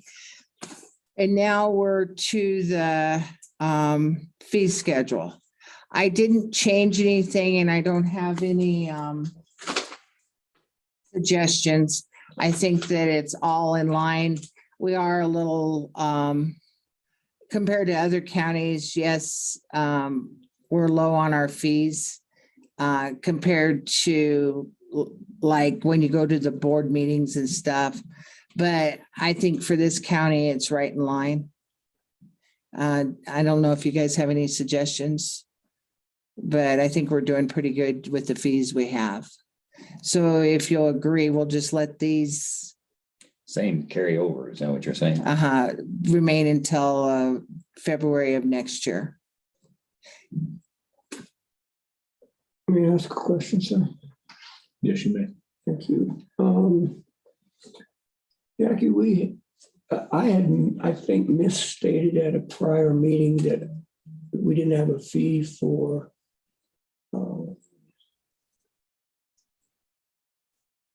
an appellate hearing to BZA, but I think we do, right? That would be BZA, and it's based on the current going value, which is $350. Is it on here? I'm trying to find it. No, it is not. Okay. Treat it just like another hearing. That Yeah. was brought up is. So it's just like another If variance. somebody appeals to the BZA, It's $350. Separate here. so then my question, I guess, would be, is an appellate hearing the same as a PC hearing? No. So I would question, should we treat them the same? Certainly a question. I don't know. Okay, so the BZA very rarely has a situation where they have to take into account the denials. So the BZA is a quasi judicial and it's based on, the fee is based on all the other variance fees. So the fee right now to go before the BZA and ask them to overturn anything would be $350. So it is a separate piece of paper. I think that you had it at one time with the wrong fees on it. So I just never put it on. But I could actually put this on. So we had this discussion, Clint, I think at subsequent or previous meeting, but my question is this: if I, as a citizen, pay initially $350 for a permit, and subsequently it ends up, I take it to the BZA in an appeal form, should I have to pay another $350? Or does the appeal, the right to appeal automatically come with my permit? Sure doesn't in state court. You pay a fee for Every time you go. file a civil action. If you lose that and you want to appeal it, you got to pay another fee to the appellate court. So I think the way we're handling it is fine. If that's the route we go, then I think it needs to be in this fee schedule. Okay. This is my opinion, but I think if somebody wants to appeal and finds out after the fact, they got to pay another $350 and it's not on this fee schedule, I think we're going to be in trouble. So you were looking at it as an SUP in the first place, so it's just another SUP action. So this would- No, it's actually a BZA action. I know it is, but It would be under the zoning issues, what we zone, because like if you, I have like a lot line vacation or a lot line adjustment, I can do those administratively for $75. But if it gets ugly, then it has to go to the planning commission for $350. So this is the only fee that the BZA actually, the BZA is also on here for overheight. Follow my logic setback. here real quick, and Jackie, I understand what you're saying. It's a special use permit that was denied. It's still a special use issue that's being Correct. discussed and being a hearing for. Correct. So the fact that it's the same price makes sense. It would, you can call it a redo of a SUP or a BZA action or whatever, but that was the point I was trying to make. So I don't think it would hurt. And Correct. probably over the years, it just got left out. And so I think that appeal for $350 would be here, and you can't do an appeal administratively. So Yeah, that'll be right. great. That's right. And so if somebody, you brought up the overheight thing, if somebody submitted a application for an SUP and paid their $350, and in the midst of all that realized that they either had to do a setback or overheight or whatever, it's an additional $350. Correct. Yeah. Well, I would move we add to the 2022 planning and zoning fee schedule, a BZA appeal hearing of a fee of $350. Second. Yeah. Easy. Any discussion on that? Yeah, originally I was opposed to this, but after listening to the justification for it and the reasoning behind it, we're handling that with overheight setbacks, zoning changes, and other things that are already tied to an SUP, then I think it's a reasonable approach. All BZA actions cost $350 or Yes. same, so. And it would be nice to have it right there so people can see it. So it would be listed under zoning issues then, Jackie? Okay. We'll put it right under multi-dwelling because basically all the other things are the setback and the overheight and the zoning changes. Something has to go before the BZA. Any other discussion? Anything from the floor? Okay. Anybody online have their hand up? I'm not seeing it. Okay, those in favor of approving the planning and zoning fee schedule with the addition of the bills being put on for $350, that signified by saying aye. That's fine. Aye. Aye. Aye. Okay, that motion carries. Thank you. Okay, so we sent out 125 letters to property owners, reminding them that they had an open dwelling permit. We have got some responses. We went back to 2017. We had 4 open, so we just mass mailed everyone a letter. We are getting calls back. We find that people are living in their homes and haven't closed out their permit. In order to close out your permit, you got to have a compliance inspection, plumbing and electrical finals. And when usually the assessor's office goes with me and they check the flooring and stuff. So 125 of those went out. We also did 8 reminder letters on people that were advertising on the sites, the short-term rental sites on the internet.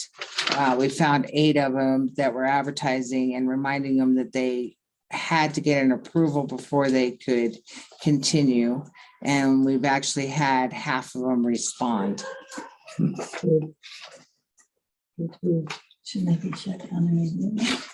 So I think that's it for my staff report. Quick question, sir. Yes. Exactly what you're talking about, the short-term rentals. somebody from out of state called me and said, we're interested in buying a piece of property specifically for short-term rental use. Right. Their question was, what if we buy this property and then can't get a short-term rental? They wanted to know if they could apply for a prospective acquisition of a piece of property for a short-term rental. And that is allowed. On our application, we have property owner and applicant. Because a lot of times people have ideas of a special use permit, but they don't want to invest thousands of dollars to buy the property if they're not going to be able to run their business out of that property. So if they got permission from the property owner that owns it now, they can apply for a short-term rental to see if they get approval. And that would be contingent on them buying it. And it would transfer from the Correct. current owner to the new. Because we go property owner gave us permission and then there's an applicant. So the form would be filled out like the person already owned the property, but we'd also have another on the form who the property owner is and a letter in there saying that they give permission for the prospective buyers to do this. And then if the sale fell through, there'd be null and void. Correct. You still have to pay the fees, but. And we don't give refunds. And so at the present time, we're at 36. Is that correct? Correct. But we did 2 yesterday and 1 before. So for this year, we're at 3 more. And then we have one at the end of the April 11th is our next planning commission meeting. We also have before the board a lot line. It's a plat and a replat of a piece of property. This property has been in discussion for a year. We had a home that's 6 inches over on the other side of the line and the septic's on somebody else's property. So the 2 property owners got together and divided up the property and the builder had to buy another lot. So we split up those lots. So it's a good thing because we're down zoning, which means that instead of 3 wells, that area only have 2 wells. So it has to go before the planning commission. And if they agree, then the next meeting, after the 11th, I'll be bringing in a Mylar map for it to be signed. Okay, so basically they bought a 3rd lot, split it up between them. So everybody had a lot line. All their stuff was on their own property. Correct. Exactly. And then I'll have another one coming up that will probably just be a lot line adjustment. I have 2 family members and they were looking at the wrong survey posts and they bought 2 septics on 1 property, but they're family members. So we're good with that. We just got to rearrange a lot of stuff. Okay, so that'll be coming up. You're So not tracking the STRs in West River Solar Cliff, right? no. And then that's another thing. I think yesterday it was brought up that Westcliff has actually put a cap on their short-term rental. And we had discussed it before. Is that based on the water tap availability? No, it was based on what other counties are. Density, wasn't it? Yeah, and it's based on what the other counties, like Frisco, Breckenridge, and I understand that there's ski counties, but Park County is also having issues. And if you get on the blogs, it states that every county should have a cap on them. Because so I think that that's what you're going to find with your next agenda. There'll be a gentleman in here asking for caps. And I think that we need to discuss a couple of things and probably set up a workshop considering these STRs anyway, because there's another, after we've been through them a year, we were going to look at them again. And I think that a workshop with the planning commission needs to be set up so we, and the public can come in also. And during this workshop, because there's a lot of things that have come to light since we started doing these short-term rentals. And I think it would be a benefit because the other counties had been into the short-term rental business for a year or two, and they're saying that you better do this and you better do that. And I think we ought to look at requiring an agent. We had discussed that before, but a lot of these people are moving in here and buying homes and they're out of state. And we need someone local so that there's emergency. Plus, I do believe that there should be a cap on them. Yeah, maybe a few tweaks that we need to make with our rules now that we've been in it. Yeah, after a year, I think we are. And so Is Westcliff at their cap? they have a cap on it. I don't know what their cap was, but I heard they had a cap on it. But reading articles from big ski towns, they wish they would have done a cap years ago. Yeah, it's quite a bit different. It is quite a bit different, but They didn't recognize that going skiing, they could jam 20 kids in the same room. true, I agree with that. But I also think that we don't want to be like Pasadena, where 46% of the housing is short-term rentals, because you're losing the neighborhood and the community feel. And, you know, there's more than just tourists and stuff. You got to think of the community that you have in your subdivisions and the neighborhood, because if you start doing this, you're losing that. So I would like. So when you reckon you think it should happen? When did we meet last year? February, March? I can't remember. It's pretty early on. I think that we have one more on the books for April that's already filled out and turned in his application. But I would suggest, and I hate to say this, but we haven't had a workshop and we still have these people coming in that are following the old rules. And I would prefer, if the planning commission would agree, that we put a date and put a moratorium on them until we get this figured out. What the planning commission? It's good. I think the planning commission chairman would agree with me. He's in the back room. I know, that's why I'm saying that. Oh, why he's doing that. Yes, he's doing the up and down. So I would actually like to state that we put a moratorium on him starting April 11th, or we could do May. You need to recommend that. Get it. You already have applicants for the 11th. So after anything that's already in the pipeline in the system. I might have one more after that. So if the planning commission agrees, I'll send out a mass email. Then we'll look at the last thing with the date. If that would. Here's what you're recommending. And then I'll give you 2 or 3 dates. I'll give you a date for the moratorium and then we'll figure out a date for the workshop. Okay. If that's all right with you. Yeah, well, and we would need to do a board action on that. See, they could put the moratorium on. Yeah, I think they would have to recommend a moratorium. If that's what they wanted. Yeah, that's what they would like. They would have to vote to do that. And then I think we discussed it yesterday. Yeah, and it was, as far as I can recall, it was agreement. We're all in agreement. you'll have to. They are.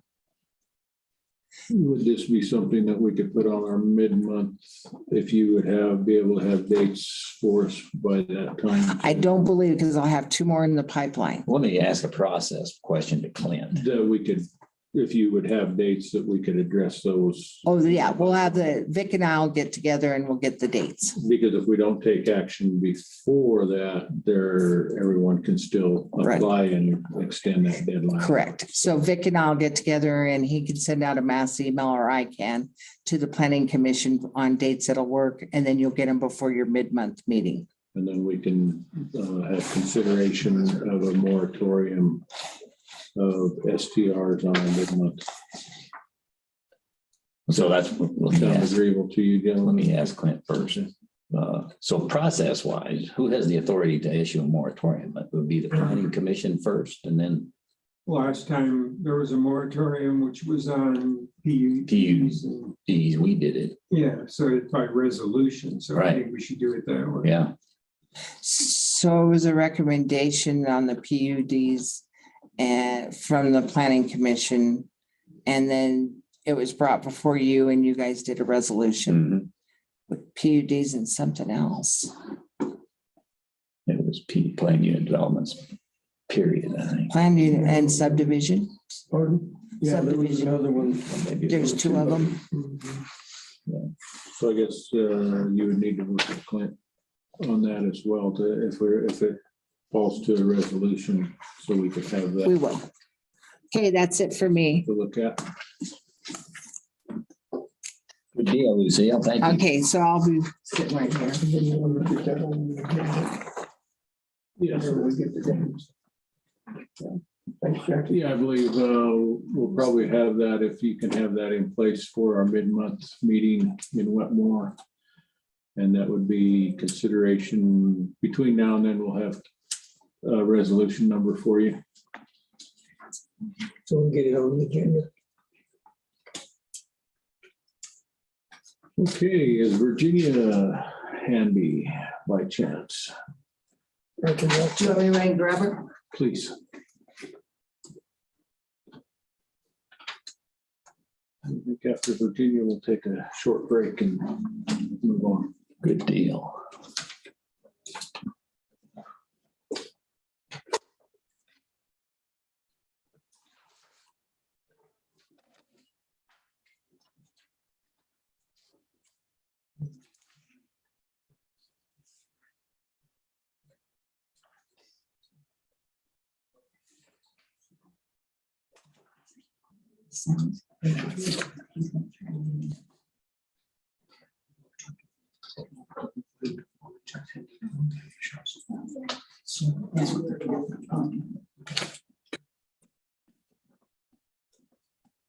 There she is.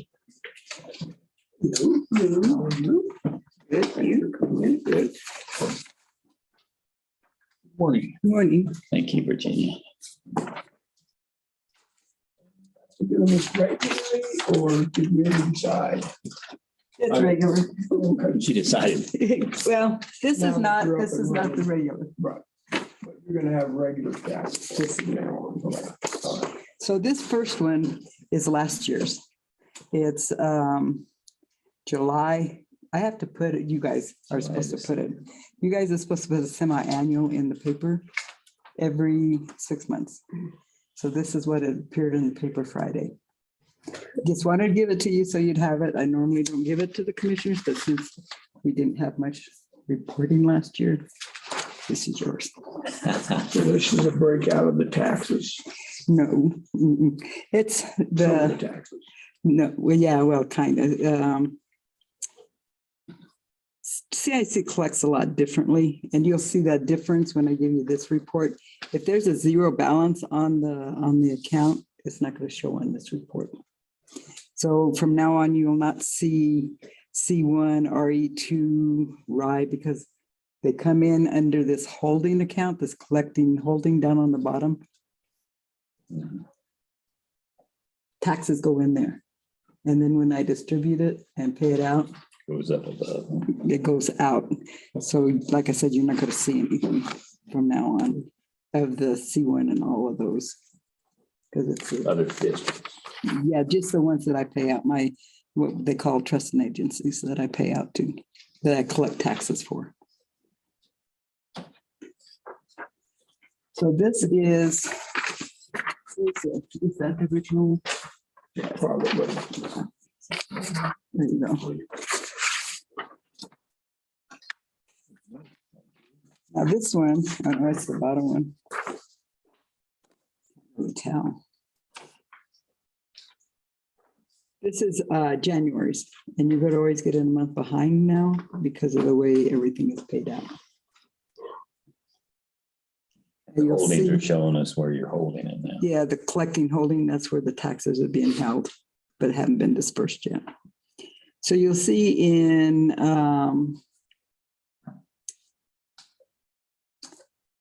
self-insurance,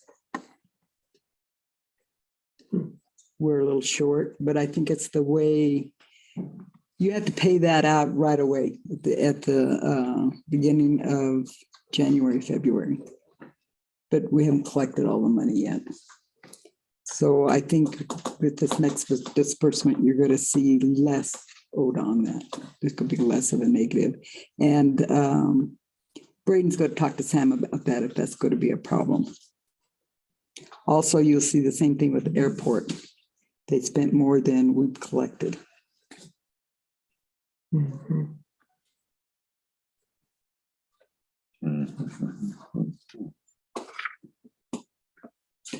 That sums it up. That's it. Sounds like out of the infrastructure bill, we may be in line for a significant inflow of Title III built money. Really? Title III that goes into county general or County. No. not, Rest of it. not They're all national gonna forest get it, money? but no, it would be county. So national forest money is tied in with Title III. Right. As well as our built money, dollars to the county No, directly. that's Title different. III. That's a different one. It's not Title III. You have PILT, payment in lieu of tax, usually at $450. That's separate. That's a separate animal and it goes into payment in lieu of tax line. You have national forest money that comes and you give to the school, you give to road and bridge, and you give a small portion to the county. Those are the differences. Well, that's what the bill talks about is we'll a see. big chunk of that, so. And we need to sign that one. And give it to Kelly when you get done with it. She's the Okay, do I keeper. have a motion? I move we accept Virginia's monthly report. That's what we're accepting, right? For January. January. Okay, I have a motion on the floor to accept the monthly treasurer's report for January 2022. Any discussion on that? Hearing none, those in favor of accepting the monthly treasurer's report for January of 2022 signify by saying aye. Aye. Aye. Aye. Didn't want to let me go last this month. Nope. Thank you, ma'am. Appreciate that. Nice to get CIC sorted out. Getting there. Well, aren't you? yeah, we're getting there. We still have our issues, but we're working on them a little at a time.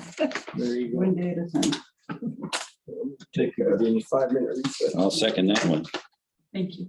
Yes, I have a motion and a second to take a 5-minute recess. Those in favor say aye. Aye. Aye.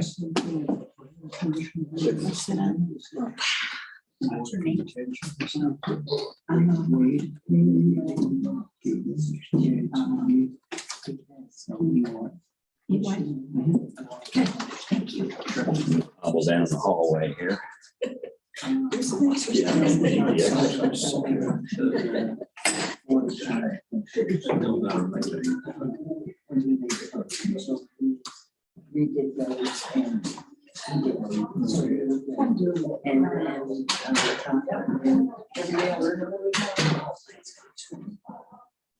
Leslie Parks came and they were upset because they feel that most of it's all coming to the short-term rentals are just a lot of them. But they're gonna get on the come so I shouldn't be playing. My name was on here. Do you have public comment? Because we had one of the STRs were out at their place again. So we asked for public comment. Were you, do you have another application, Brett, or what are you talking about? Yes.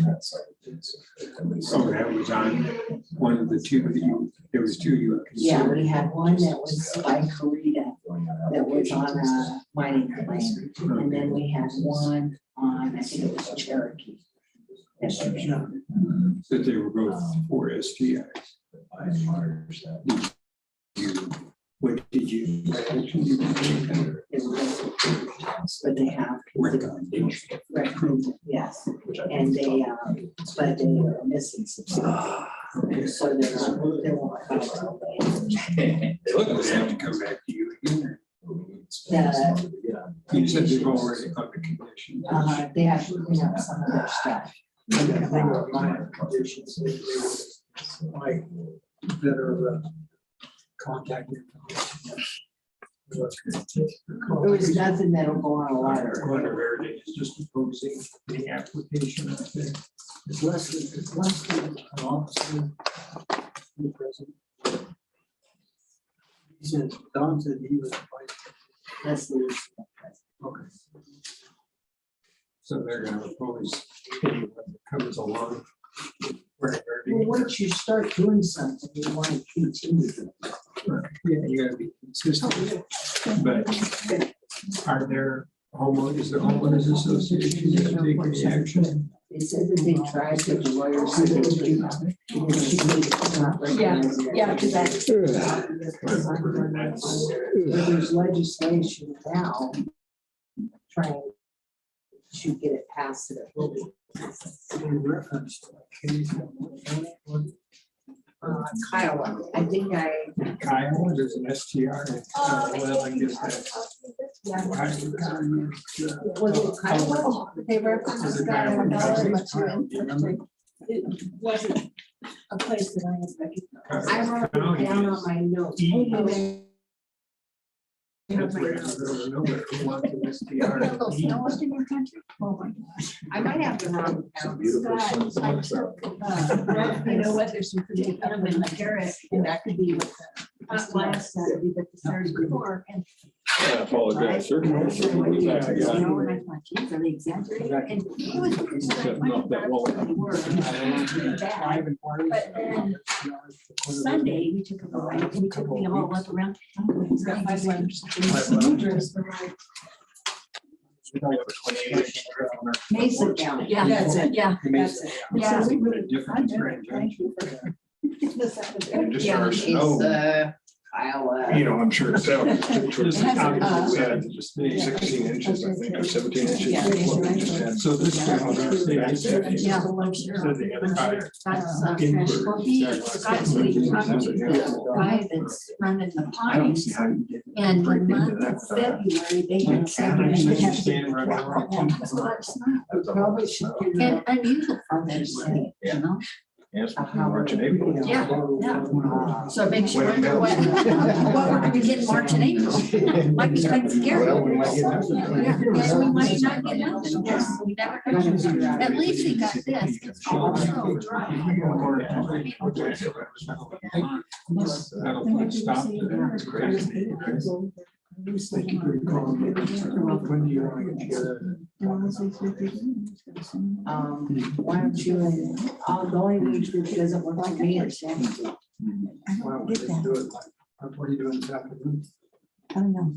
We'll go with you then. Oh, I got inspections this afternoon. Well, whenever you're available. Okay, yeah, why don't you and Mary figure out a date, and I'll just put it on the calendar. A date for what? So that we'll make the workshop. The work so we can have it before. Well, there was a. All that's really. This is, when's the mid-month meeting? The moratorium on the 16th. Any applicants that we have, we'll still take care of two. We have Richard and Mrs. Stout, and then that's it.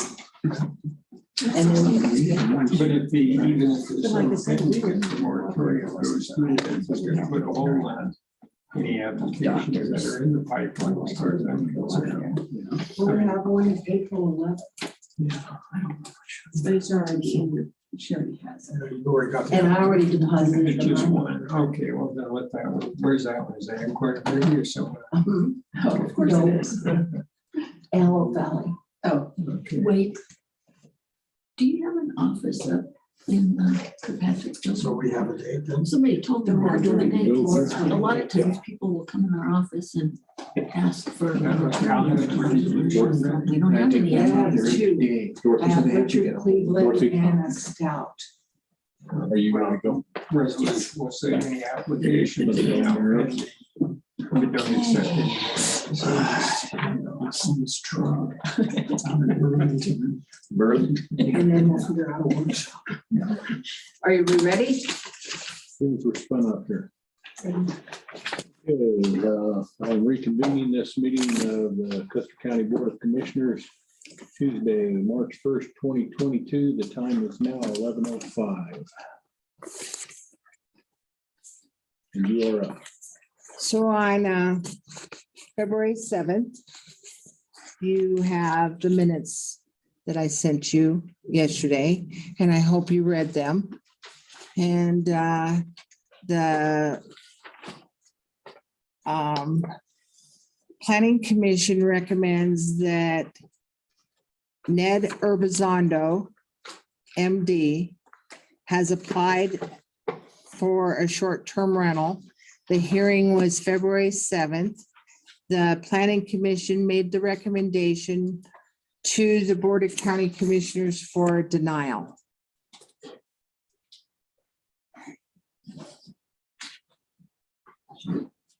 And in those minutes that are public, they were approved yesterday, you will see the findings of why the Planning Commission had determined that it was a denial. A recommendation for denial. Recommendation for denial. If I forget to say recommendation, I mean it. And this is at 550 Highlands Road. I do have a document here for you to sign, but before I give you this document, I'm required to have a vote. Is the applicant online? Anybody representing the applicant online? Yes. Hello, good afternoon. This is Dr. Ned Urbizondo. Yes, I'm available. Thank you, sir. I would entertain a motion then. I would move that we accept the planning commission's recommendation for denial. I'll second. Okay, I have a motion, second, to accept the recommendation from the Planning Commission for denial of the STR permit from Dr. Urbizondo. I would suggest that the motion include, based on the findings that were made by the Planning Commission. That's for the purpose of having a record. You don't have to have a detailed record, but just that you're basing your record here. If you in fact, pass this motion or approve this motion, yes. Can I give this to Kevin to just read out loud? Sure, I'm just saying that the motion should include that, just so you have. Based on PC recommendations. Yeah. If there is going to be an appeal to the BZA, if you do, accept the recommendation and deny the application, then there needs to be some record of what you're basing your ruling on, which is just simply you're accepting the findings of the Planning Commission from its hearing. So that's procedural. I would restate my motion then to include based on the information provided to us by the Planning Commission. I'll second that if we have to re-second it. It's okay. Okay, so I do have that motion and with the added verbiage based upon the recommendations of the Planning Commission, based upon the findings of the Planning Commission. Discussion between the board here. Any? Yes, but I'm struggling to try to come up with the minutes. I just read them this morning. They're Let him see that letter. Trying to the meeting. So I know I've got them. I could. How about the minutes? It's a Jan 26 today, Tom. She mailed just Google Jackie or search Jackie.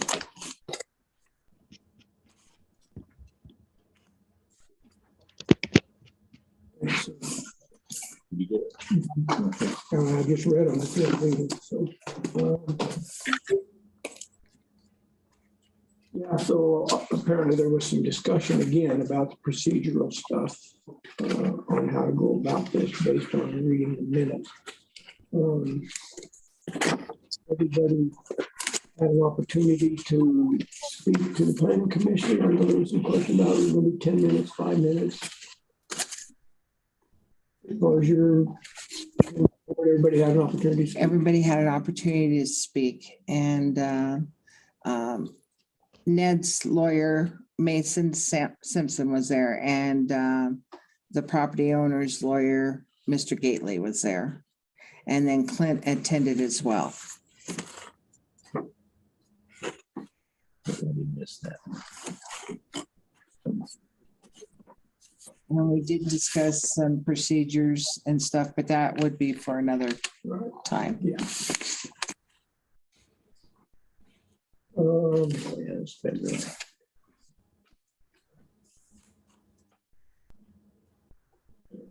I'm trying to find out, it was Mr. Donnelly that made the motion, correct? Correct. You only have one bill on there. So. Yeah, so he's on actually 2 motions.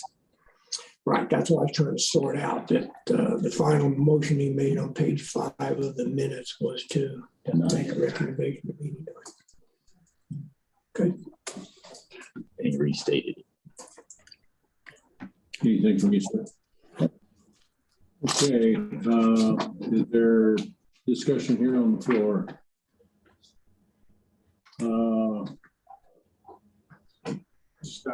Dr. Nat, do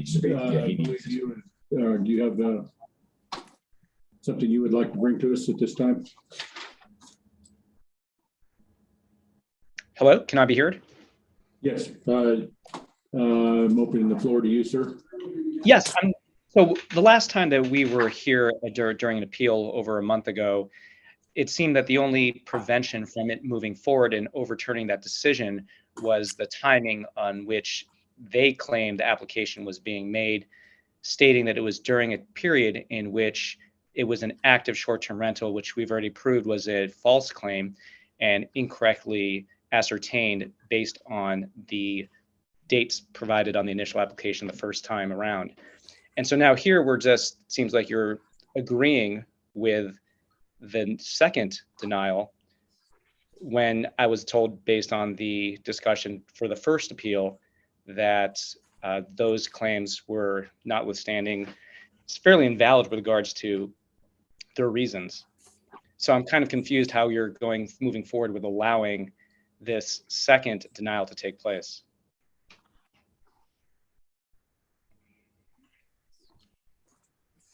I mean, this is not an appeal process. I mean, the first hearing you had on the application was not an appeal to the Board of County Commissioners. It was to consider the recommendation at that time.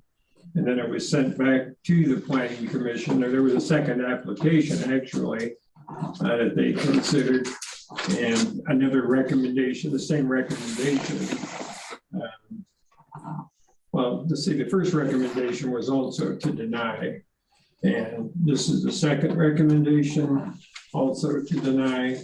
And based on what decision is made here, if that recommendation is accepted and approved by the Board of County Commissioners, that's when the appeal process kicks in, the appeal to the Board of Zoning Adjustment.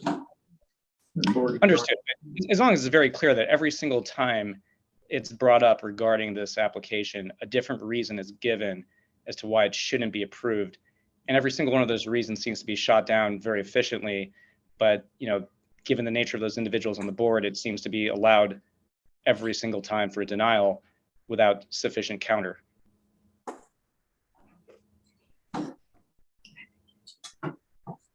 Can I ask a question? Yes, you may. So this Commissioner Kanda. Hello, sir. I want to try to clarify how I understood it. I thought the first denial was not denying the application. It was the process it wasn't in aligned with, and it was sent back to be to follow the process and actually considered for the first time to the PC's way I kind of read it. It was denied so what I'm seeing head shaking here, so make it very clear that this been denied for the same reasons twice is what, if that's what the case is, or if I'm not meaning the same reason, the same application was denied. Okay, no. So clarify. I'm going to clarify the order of events. Yeah. And I'm going to skip, I'm just going to go from the beginning. When the Planning and Zoning Office had received numerous complaints that home was being rented as a VRBO. So we went through all that, and finally, Dr. Urbizondo called the office after mail not going through, and he said, I got family and friends in my home right now, and I will take it off the website. And I don't know if he said I'll take it off the website. All I remember is him saying I will not rent it anymore. So after that, he did not rent it. Then it was recommended by the Planning Commission to deny that application. I brought that application into the Board of County Commissioners, and then that's when the Board of County Commissioners had their own meeting and invited two of the STRs that were denied at a public meeting. And I think it was a regular commissioner meeting. Then after that, Dr. Ned Urbizondo applied again for a short-term rental. So Dr. Ned has applied twice. The second go around with the Planning Commission, the findings were laid out, and your attorney actually got a letter in regard to why it was recommended for denial to the county commissioners. I'm sure you've seen that letter, Mr. Urbizondo. Yes, I have. So basically, None of those reasons in that letter are any different from the initial reasons provided during the first application attempt. So if the first application attempt was denied, and then it went back to review and stated it had to do with the timing in which it was provided, which was also incorrect. I mean, it's a multiple, litany of like false claims being made by these individuals. And now here we are after the second denial, claiming or trying to claim that those same reasons are now different. They're in fact the same. They're no different than the initial claims. So it's just curious that, during that appeal the first time around, that it was more of a timing issue, claiming that this application was null, secondary to the fact that it was made during a time when the property was being listed as a short-term rental, which in fact it was not, as proven during that day. And I was simply given the impression that reapplying again, now fully free and clear of not being a short-term rental during the application process period time itself, then there would be no issue. But to now go again with this second application and have the same issues and same complaints come up, which never had any validity the first time around, and then have a second denial, it seems very nonsensical.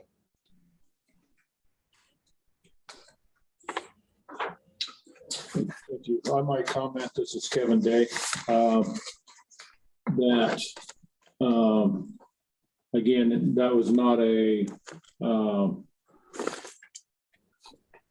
an appeal that you came to that time. That was the meeting with the BOCC to accept or not accept the recommendations from the Planning Commission. So that was not an appeal the first time around. If that clarifies that any to you. Understood. I understand that, sir. Even if it wasn't an appeal, but to make the statement that, given the scenario, if it was under any other circumstances regarding the timing in which the application was made, that the recommendation to agree or disagree would have been affected, and then put me in a position to apply again when those requirements were no longer in place, and here we are in the same scenario, I'm at a loss and confused as to how that can still be agreed upon as to the recommendation for denial.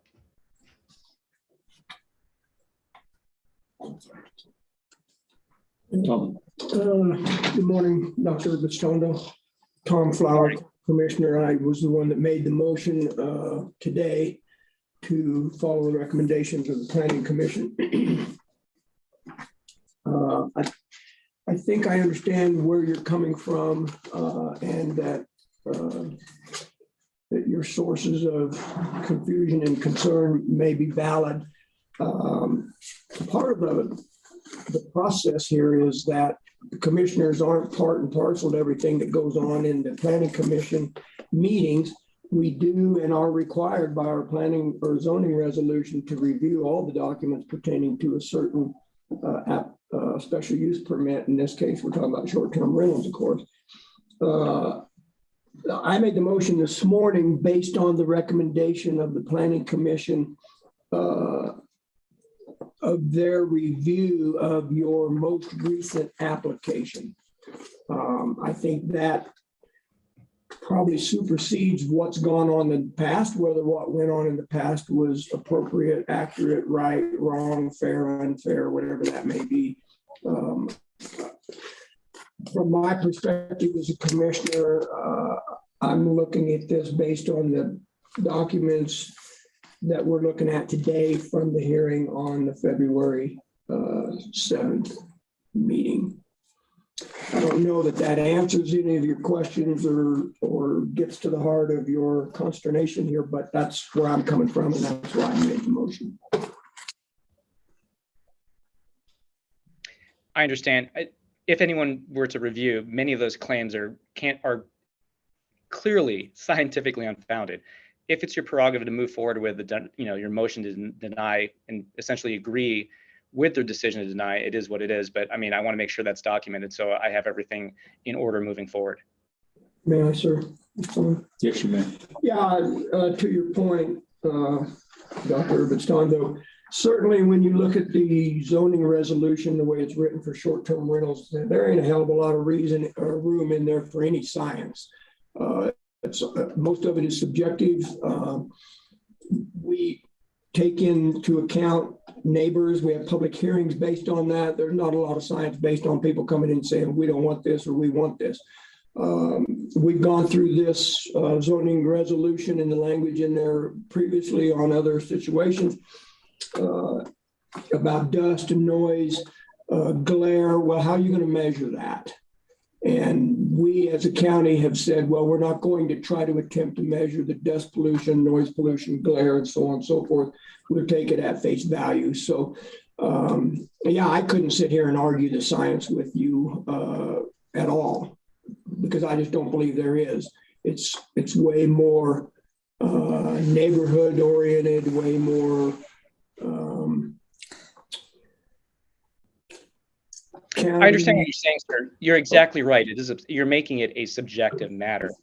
But by claiming that you can't go based off of the science or the common sense reality of it, you're basically adhering and agreeing to the fact that when an individual claims that noise or dust is an issue, what difference is it between an individual that's staying there for a week and that's it throughout this span of an entire month versus me driving up and down that road 10 times a day living there? Right. I mean, just from a common sense standpoint, you're essentially allowing the emotions and feelings of neighbors who do not like an outsider coming into the town to, conduct, an activity simply because they don't like it and based on how it makes them feel.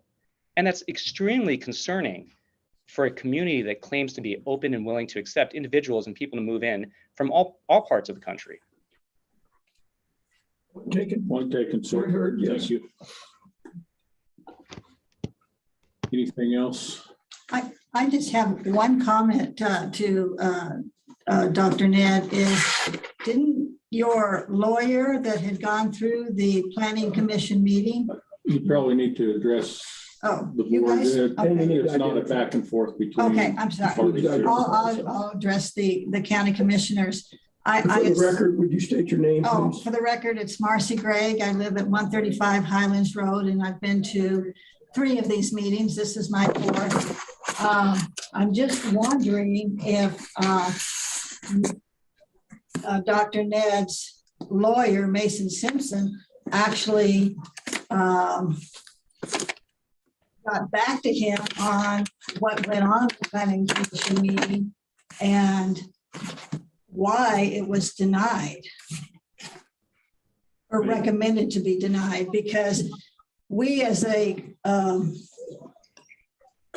subdivision had to regroup after the first application because we knew that what we had talked about then wasn't going to, such as the covenants and stuff like that, wasn't going to buy it. So we had to go out and we got a lawyer and we figured out really the information we needed to have that his application denied the second time. So I would assume Mason Simpson got back to him as well as the information that was passed out. Mr. Chairman, Yes, I think it would be inappropriate to inquire of any attorney-client Okay. communication. I'm in a- okay. Never mind. Anything else? Let me try something, question I still have. Okay. What room is this? I'll just come. So- Yeah, okay, thank you. The point you made brings up a question, Marcy, a good one. Why was it denied? It's hard to see in the minutes because there was a discussion on negative motions, positive motions. No, I've got it here. But so that it's clear to Dr. Nate, because you said you regrouped and you did things differently, and that was considered by the PC. So I think it's important for the public record to hear that. They don't have the minutes. I know the minutes are now being posted, I think. They are posted. So that was my question. So, Maybe read the findings. Yeah, that would be, Mr. Chair. yes, sir. Comment if I may. Dr. Rotundo, I read your chat and I just want to clarify because there was a little confusion there. Our process is when a motion is made and seconded and restated by the chair, the initial period of discussion is for the 3 county commissioners. And once the chair feels those commissioners have spoken, then the chair can open that up for public comment, which he did. And That's right. you may have not heard it, but you were the first person that he recognized as having an opportunity to speak.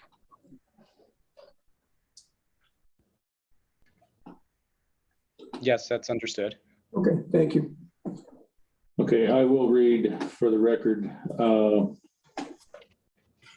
the findings here, and then I will, if there's no one else, I will call the vote. Before you do, sir, may I clarify this? Yes. 2 different letters. This is different than the one you're reading? Yes. Okay. No. He's got that.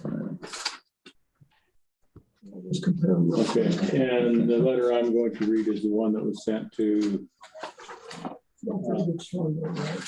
yes, this is the letter that we would be signing, so I did. That's not what I you're had the going to read. wrong Oh, okay, one. sorry. So- That's what I was questioning. Okay. Okay. The 3 reasons given in this findings here, and this is in addition to the minutes from the meeting that we also had access to. Number 1, access to the property is at the end of a road privately maintained by the other property owners in the subdivision, and there was concern expressed about excessive wear and tear on the road caused by the short-term renters coming and going, which would increase the cost of maintaining the road. Satisfactory, number 2, satisfactory evidence was presented that allowing the application would violate the provisions set forth in section 9.7.b of the zoning resolution.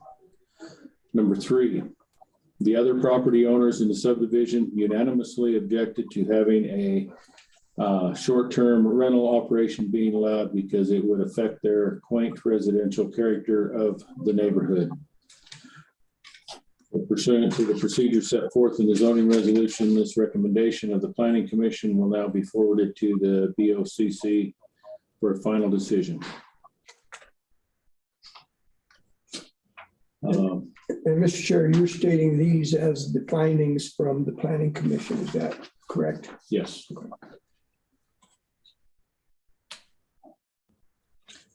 Thanks for reading that. That's what meeting we had.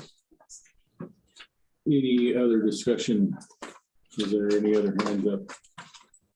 I would like to have the attorney have an opportunity to speak if he wishes. If not, that's fine. I think procedurally, and everything has been handled correctly now. The motion that's before you is a motion to either accept or not accept the recommendation of the planning commission. And if The motion on the table is to accept. the motion is to accept, and if you accept, that would be based, and you would be incorporating the findings of the planning commission in its letter of recommendation. So you have a record of what the findings are. Yes, we do. Okay. Okay, thank you, sir. Mr. Gately, if he has anything to say. Wade Gately, I'm the attorney that represented the homeowners at Taylor Creek Highlands subdivision. And I was present and made arguments at the planning commission. I'm not going to make any other arguments here because I've made those arguments at the planning commission, but I would like to reserve some comments and mention some comments after you vote on the motion. Okay. Okay. I have a motion on the floor then to accept the recommendations of the planning commission and to deny the short-term rental application of Dr. Ned Urbistando. Those in favor of the motion signify by saying aye. Aye. I with the note that it is regarding 550 Highland Road. Thank you, sir. Yeah. Aye. Motion carries. Okay, and you had comments now, sir? Next steps. I wanted to address the issue of whether this, under the zoning resolution, should go to the Board of Zoning Adjustments. I know that's been discussed, and I'm not here. My purpose here is not to say the county attorney is incorrect. I do read the zoning resolution differently. And let me just make some suggestions. I'm not trying to make an argument that it absolutely has to be this way. If the county attorney and the Board of County Commissioners decides to allow an appeal to the Board of Zoning Adjustments, we'll defend that, we'll move forward. But there is language in the zoning resolutions that's currently written, which is confusing. Here's what I mean by that. When you look at the language of section 9.10, which talks about short-term rentals, the word appeal is never mentioned in that subsection, never ever mentioned. Now, Mr. Smith has pointed you to language, general language in section 4. And there is language which talks about appeal of any decision, any zoning decision. But it's confusing because it uses the word other. And what I'm saying is this: normally, boards of zoning adjustment, boards of zoning appeal, whatever you want to call them, they normally are limited in their scope. They normally apply to administrative decisions of the planning commission. They're normally used for variances. And there's a lot of language in section 4 that talks about variances. Here's my point. If this is not a final decision that the Board of County Commissioners can make, which is traditionally the approach that most counties use, and traditionally what the case law is involved with, because what happens is after a Board of County Commissioner decision, then it goes to the district court under a Rule 106 proceeding. I would suggest that you look long and hard at some possible amendments to your zoning resolution to talk about appeal within the short-term rental process, to talk about how many times an applicant is allowed to reapply, because we have 2 in this situation, and to talk about who has the final say. Because the other language, which is more specific, it's a more specific provision. It says that the Board of County Commissioners has the power to deny, accept, amend, or suspend, or modify. So all of those words point to you having full authority. And I'm just pointing those issues out. The other issue I want to point out, and it's, again, it's a suggestion, a moratorium has been mentioned today. I do believe there's support for moratoriums involving pending applications as well. I would suggest that the county look at that issue as well. And that's what I want to let you know today. Thank you. Thank you. Sir. Sure. Yeah, I appreciate, Mr. Gately, what you're saying. Certainly a conversation we've had with members of the Planning Commission, particularly the chairman and the Planning and Zoning Director, and of course, between ourselves. I think part of the problem was maybe some, I don't want to call it short-sightedness, but certainly not the ability to look down the road when we implemented Section 10 of the Planning and Zoning deal with short-term rentals, and then making sure that it married up with exactly every word that was written anywhere else in the document, particularly Section 4.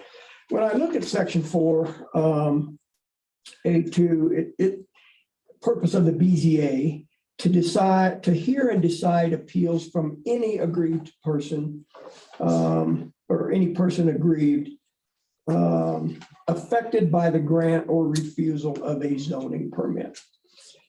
I think we would all agree that the short-term rental is a form of a zoning permit. And then it goes on and some other language, or by other decisions of an administrative office or agency. Well, then do we become an agency? Are we considered an agency working in working with the Planning and Zoning Office and the Planning Commission in this particular case? So as a lot of things are, there's probably, I think your argument's legitimate. I think what we have to do as a Board of County Commissioners is to sort through this material, dissect it, read all these definitions, and then do the best we can. I still, even though I made the motion and voted for it, I still would like to see clarifying language to speak to how much emphasis or how much consideration should be placed on our decisions based on everything that's in the short-term rental section, Section 10. We don't really have any guidelines. Do we give neighbors 30% consideration and the application 30%? There's no scoring rubric, so it's left to hopefully common sense and obviously subjectivity. I would agree. Thank you, Mr. Chairman. All right. Mr. Chairman, I don't disagree with Mr. Gately that appealing to the BZA is absolutely necessary. They could, if the applicant so desires, he could appeal directly to the state district court through a Rule 106 proceeding.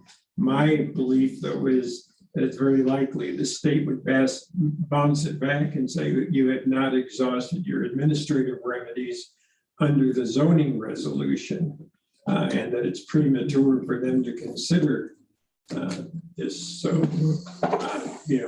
they can give it a try, and if the state court will take it and handle it, that's fine. But since they look at the zoning resolution, the language that Commissioner Flower just talked about, I think we have that next step in there of appealing to the BZA, and I think the state, state court, they always love to bounce a case back for any reason if they can. So, and that's just my observation on it. Yes, sir. This could go either way.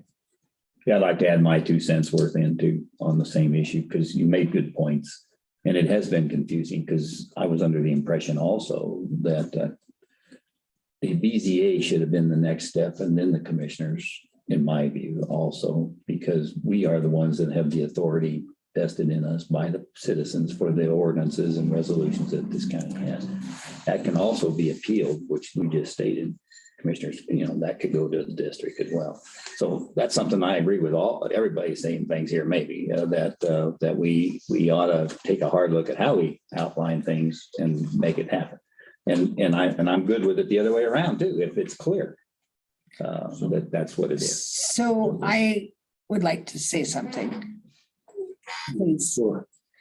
I agree. I think it's a perfect timing to put a moratorium on these short-term rentals. I don't think that, I think in our mind, when we did this, we're so used to looking at this document that we thought we had it meshing together with the special use permit. We didn't have it meshing. You do not go to the BZA until everything here is exhausted. Now, Dr. Ned can go to the BZA on an appeal after this. The BZA is a quasi judicial board. Whatever they say is the final say. So if they say at the county level. That's right. But I do agree because in previous situations, someone tried to jump to district court and they said, no, you haven't exhausted all the things that the county offers. You still have to go through the BZA. And also it is really hard because in 1972, when Ben Kettle and Fred Berry and stuff did this zoning resolution, we're only one of 3 counties in the United States that does zoning. So a lot of people have a hard time of wrapping their head around zoning. They think that we hand out building permits. No, we hand out zoning permits. We are a land use county. So we allow you agricultural in one dwelling. Anything besides that, you have to apply for a permit. And this short-term rental was placed underneath a special use permit for a reason. Yes, the wording doesn't mesh, but it's also in the whole document we take. So I agree that if Dr. Ned wants to pursue it, his next step is to go before the BZA. That's right, the way it is. That's correct. But prior to that, he has to get a denial or, well, he's not going to go to the BZA and appeal his approval. No. Okay. I just have a question for the PC chairman. Obviously, we've already voted, but as chairman of the PC, do you believe the process, even though it may have some need to be tweaked, do you believe it was fair at the time the planning commission made the recommendation to the commissioners? You're speaking to this last. Yeah. I do. In fact, we made an effort after the initial, when I attended it, I think it was November 17th, and I attended that BOCC meeting. And one of the points that the BOCC made is that the planning commission didn't provide enough evidence findings. And so since that time, we've worked on it. We've tried to make our motions more clear, and we've also emphasized the need to explain their votes. And so, yes, I do. To answer your question, I agree. You know, I still feel, Mr. Chairman, if I may, that even though we're following the zoning resolution, in my opinion, about the process,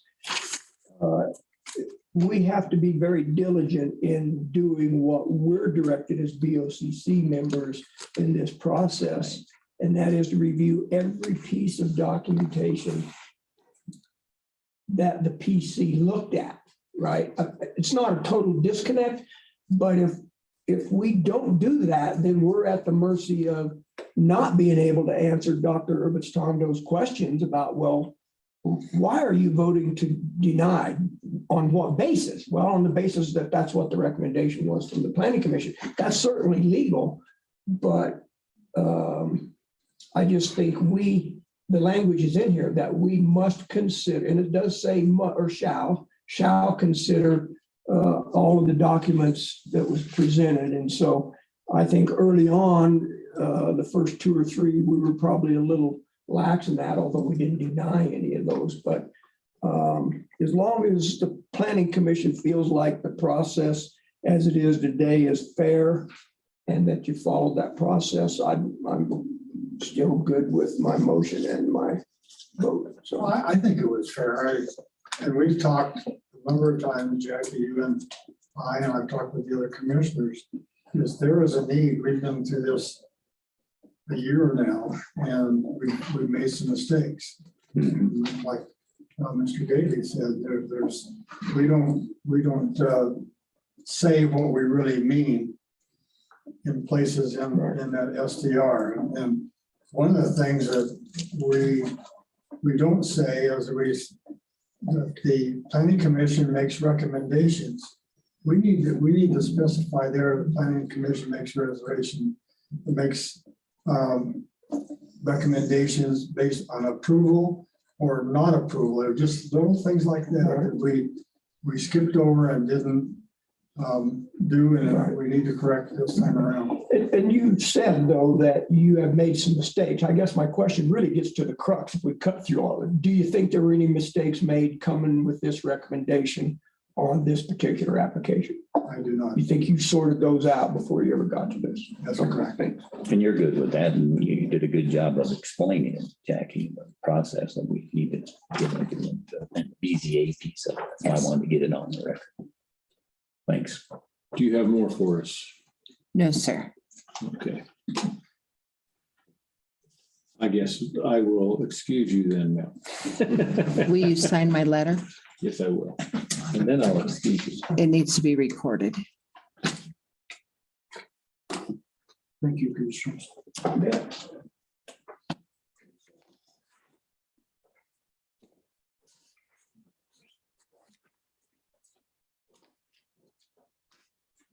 Thank you.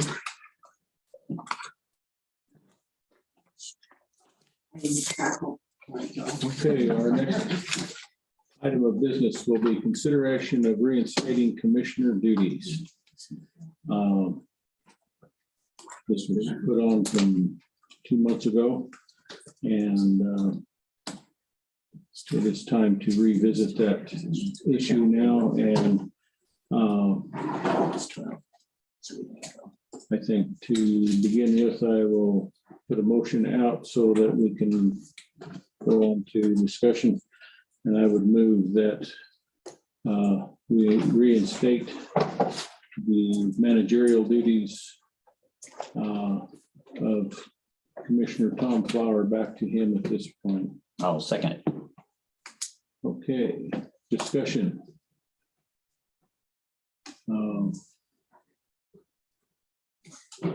I think I would be able to speak some, and I know that the classes that were agreed to be taken were taken, and I don't believe there have been any issues that I am aware of in this timeframe, and I believe Braden has something he would like to speak to here, so. Yeah, I'll just give a, given that this was kind of put on my side for the human resources, just make sure that, I guess on the record, that what my office was tasked with, that everything was followed. That so just to go back through that, that the classes were taken, that was later adopted, that each commissioner would take that. I have verified that every commissioner has taken the 3 classes that were put forth as far as training. The second piece was talking about not having, I guess that the manager duties were stripped, and that was followed. To my knowledge, that has been. I've not received any complaints or anything along those lines regarding that. And in fact, as I alluded to earlier, there was overwhelmingly positive comments regarding those interactions, and more or less countering what some of the allegations were proposed earlier in regards to hostile work environment. And the third thing that was very specifically stated by Jackie regarding her requests as far as moving forward, that nobody, or that Tom not be there without the accompaniment of an HR office worker, that was followed as well. So I just wanted to make sure that that was all out there, and that's would be my follow-up as far as what the investigation and what was sanctioned, more or less. There's probably a better term for that, but what was asked and the results of that. Thank you. Thank you. Any other discussion? Before you go, I have a quick question.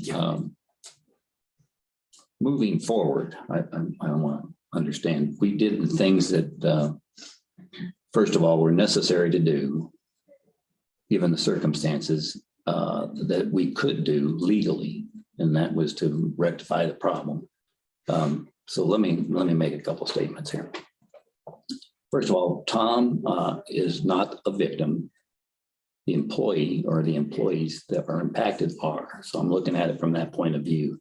And we did the things to rectify that from happening again, to reduce the liability to the county if it were to occur more.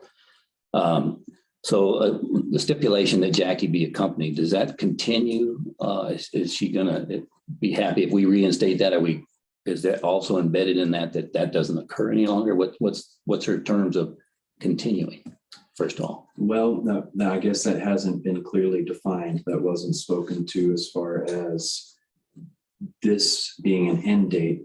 It was my understanding when we discussed these things that the stripping of managerial duties and the training had an end date, but it would be my assumption that that was indefinite. Right. So okay, would move forward. Okay, and then I have a couple other points. So we have to deal with that. And I think these duties ought to be reinstated. I'm all for doing that, but we got to be careful. So let me say a couple things. One thing we have to keep in mind is that each of us, the three commissioners here, have been elected by the majority of the people of the county. So with that in mind, then we need to and should with each other act as if we would with any of the members of our community. So we need to include the respect each other's office. And I want to make sure that goes on. I don't see any more arguments about who's right or wrong and all that. We've learned, there's a lot of lessons that we've learned here. And that we respect one another's office because you each represent the citizens that elected us. Secondly, let's remember to respect each other for the sake of our people for whom we have the deepest respect. And what I mean by that is we must earn and keep that respect by our actions always, period. So additionally, with that in mind, I had done a little more research and I wanted to bring this up for us to consider later as we move forward together. And that's the commissioner's sworn duties, responsibilities, obligations, and standards that I haven't had a chance to email because they just got it printed, but I will send that. And I want to point out a couple of things. These are things that are given to new commissioners as they come on the job. And we've always said we take an oath of office when we enter the office to the Constitution of the United States and the Constitution of the state of Colorado. And everybody says, well, you should have some ethics and all that stuff. Well, it's embedded in all that. And here's what I mean by that. It starts off with these duties, responsibilities, obligations, and standards by saying the BOCC commits itself to ethical, businesslike, and lawful conduct, including proper use of authority and appropriate decorum when acting as the BOCC. The BOCC acknowledges a fiduciary and responsibility and ethical responsibilities to the public trust. And then I'm going to read a couple bullets, and then I would propose after you listen to this, you'll see why it needs to be posted for us all to see, including the public. Each commissioner must have loyalty to the entire ownership, unconflicted by loyalties to staff, other organizations, including interest or advocacy groups, citizens of the commissioner's district, membership in the BOCC boards, committees, and commissions, or any other personal interest as consumers. That's just a broad point. Each commissioner must avoid breaching his fiduciary duty and public trust being, and it goes on with what that means. Then, as importantly, it starts off with a bullet in bold. It says, commissioners shall not attempt to exercise individual authority over the organization. We all have been very careful acting as a board. We cannot issue a order to any one thing that overrides the board as acting as the chief executive of this county. The commission's interaction with staff must recognize the lack of authority vested in the individuals except when explicitly BOCC authorized. The staff is accountable only to the BOCC. We have the honor of managing the staff for the county and for the citizens of the county, or the BOCC designee as determined by a majority affirmative vote and not up to individual commissioners. Therefore, the relationship between the county staff and individual commissioners of the BOCC, including the chair, is collegial, not hierarchical. So it's the point that we've been talking when we started this back in December, that they need to understand who the manager is, the managing commissioner, and the authorities invested in them. And I think we've done a very good job of setting that up with a hierarchical, it's not points of contact and we can step into anybody else's business and confuse the citizens in the counties and who the boss is. It goes on with some of those interactions here. Then, as importantly, it talks about that being the, I'll read it, an individual commissioner has only those powers and authorities as vested by a majority affirmative vote of the board of commissioners during a full and timely notice public hearing, and that's by Colorado Resolution 24-6-402 (C). Secondly, the Board of County Commissioners is authorized to create by resolution duly adopted the office of managing commissioner, and we did that. So that clarified what that means, and it should go a lot further to prevent conflicts from occurring. And I thought of this as we were watching the resolution or the classes, the training that we had taken. It was only 3 hours of training.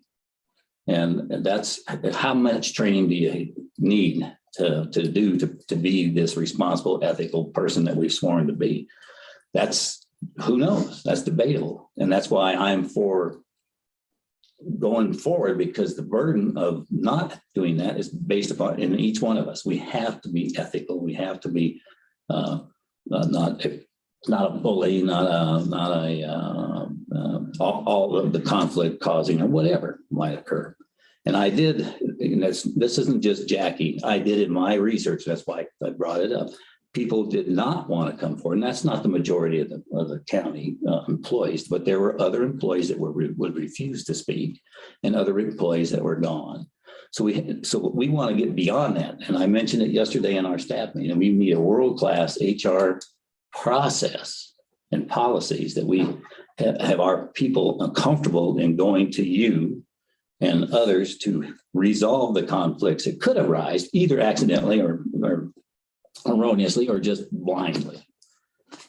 And it ends with some other things in there, and it states two major bullets. The commissioners will respect and support the legitimacy and authority of all BOCC decisions. I know I have, and I think we all three have those decisions, whether it was 2-1 or all unanimous. I have supported, and I've seen the others that do that as well. In the event the commissioner's suspected violation of a policy, the BOCC will seek to resolve the matter expeditiously. We did that. We did it immediately. That became an open issue in a planning commission meeting back in the 1st of November, when I think it was, or whatever time frame that was. So we've done what we can do as a board and as what we're elected and have the authority to do.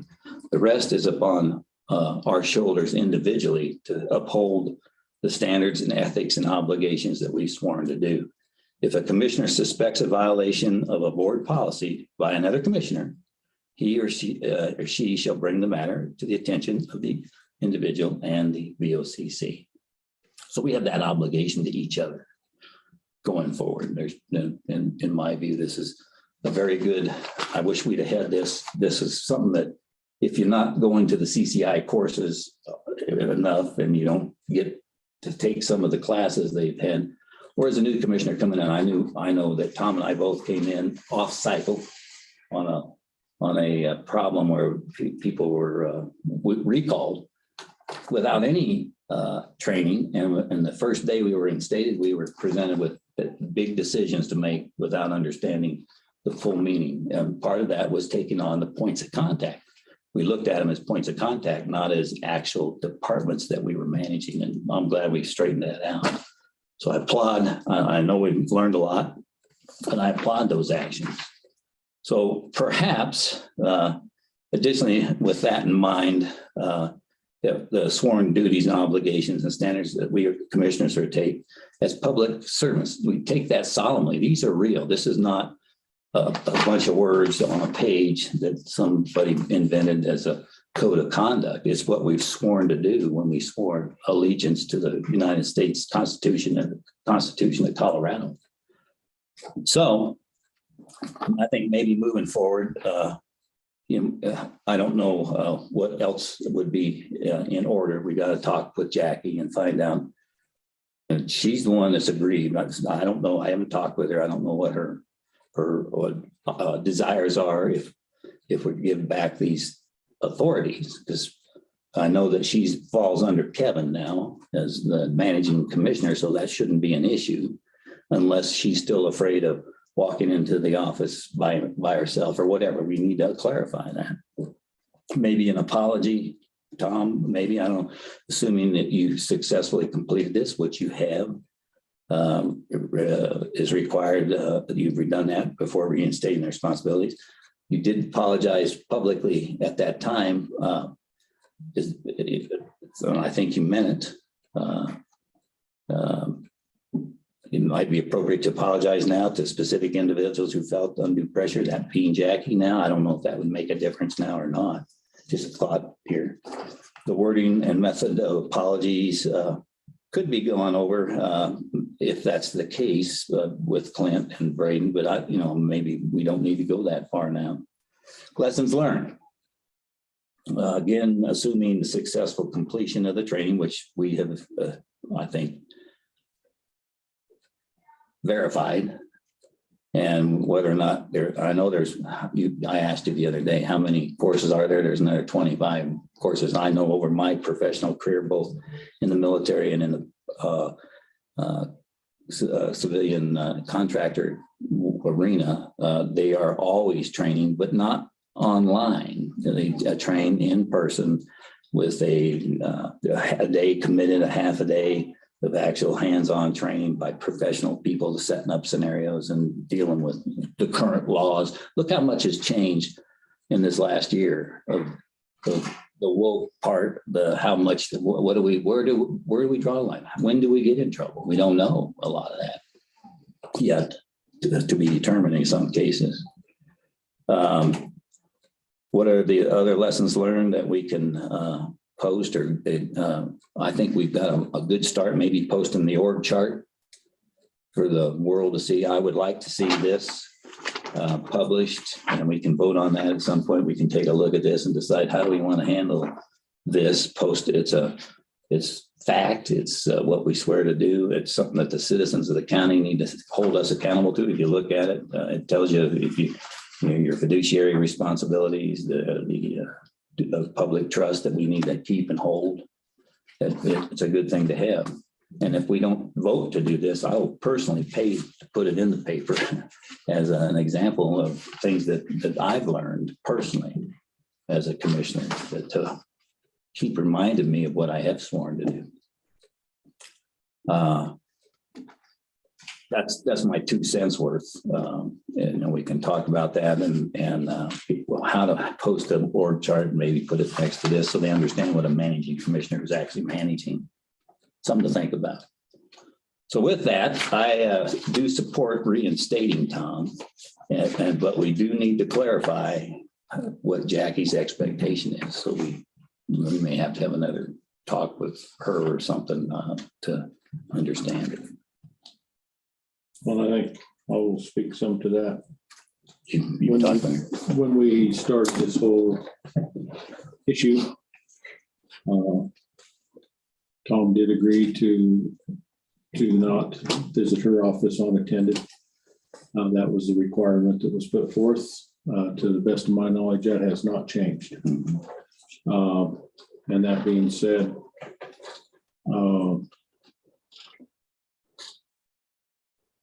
once you set a goal, and the goal has been met, you can't change the goal. Right. And from what I see, what I have observed is that the goal has been, that we set has been reached, the boxes have been checked. And Jackie, you're including Jackie as well, when happy was not going further. Which way are you going there? what I'm saying is that we set forth that we would meet, that we had a certain set of conditions, we had a goal set for reinstatement of his managerial duties, and that has been met. And I would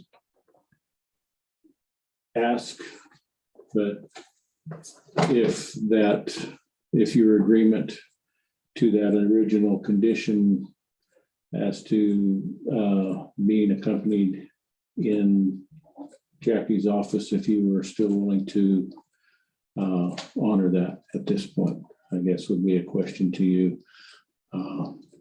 That's not a requirement for this reinstatement because you have met the goals, but I would just ask that question. Yeah, I don't have a problem with that until Jackie feels comfortable in doing something different.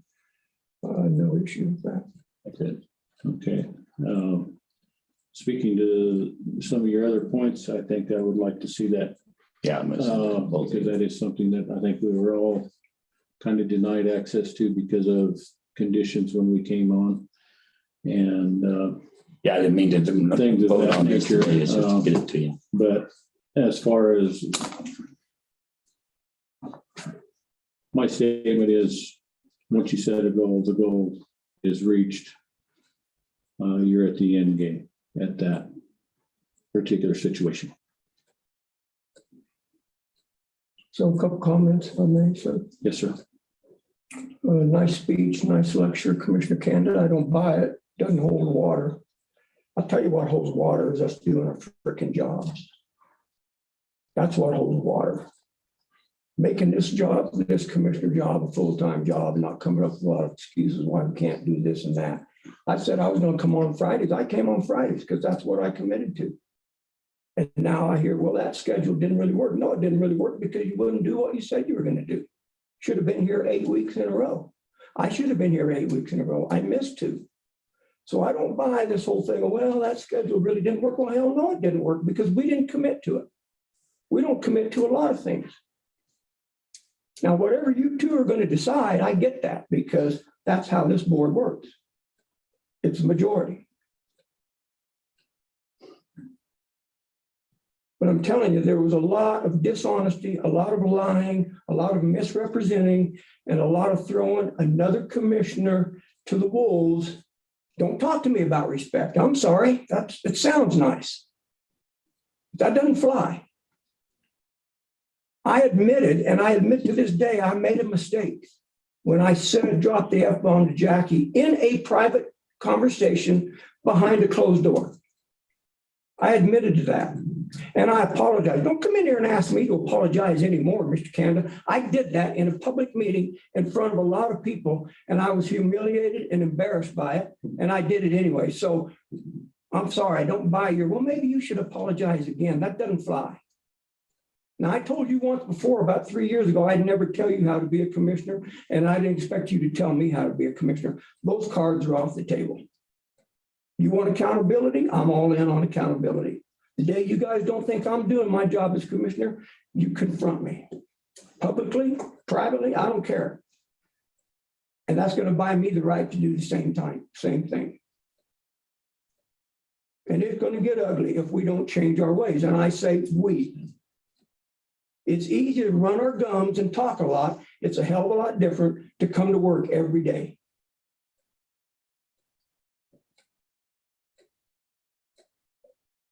I'm really curious to know why you guys thought you had the right to strip me of my responsibility as being a commissioner because I made a mistake in a private conversation.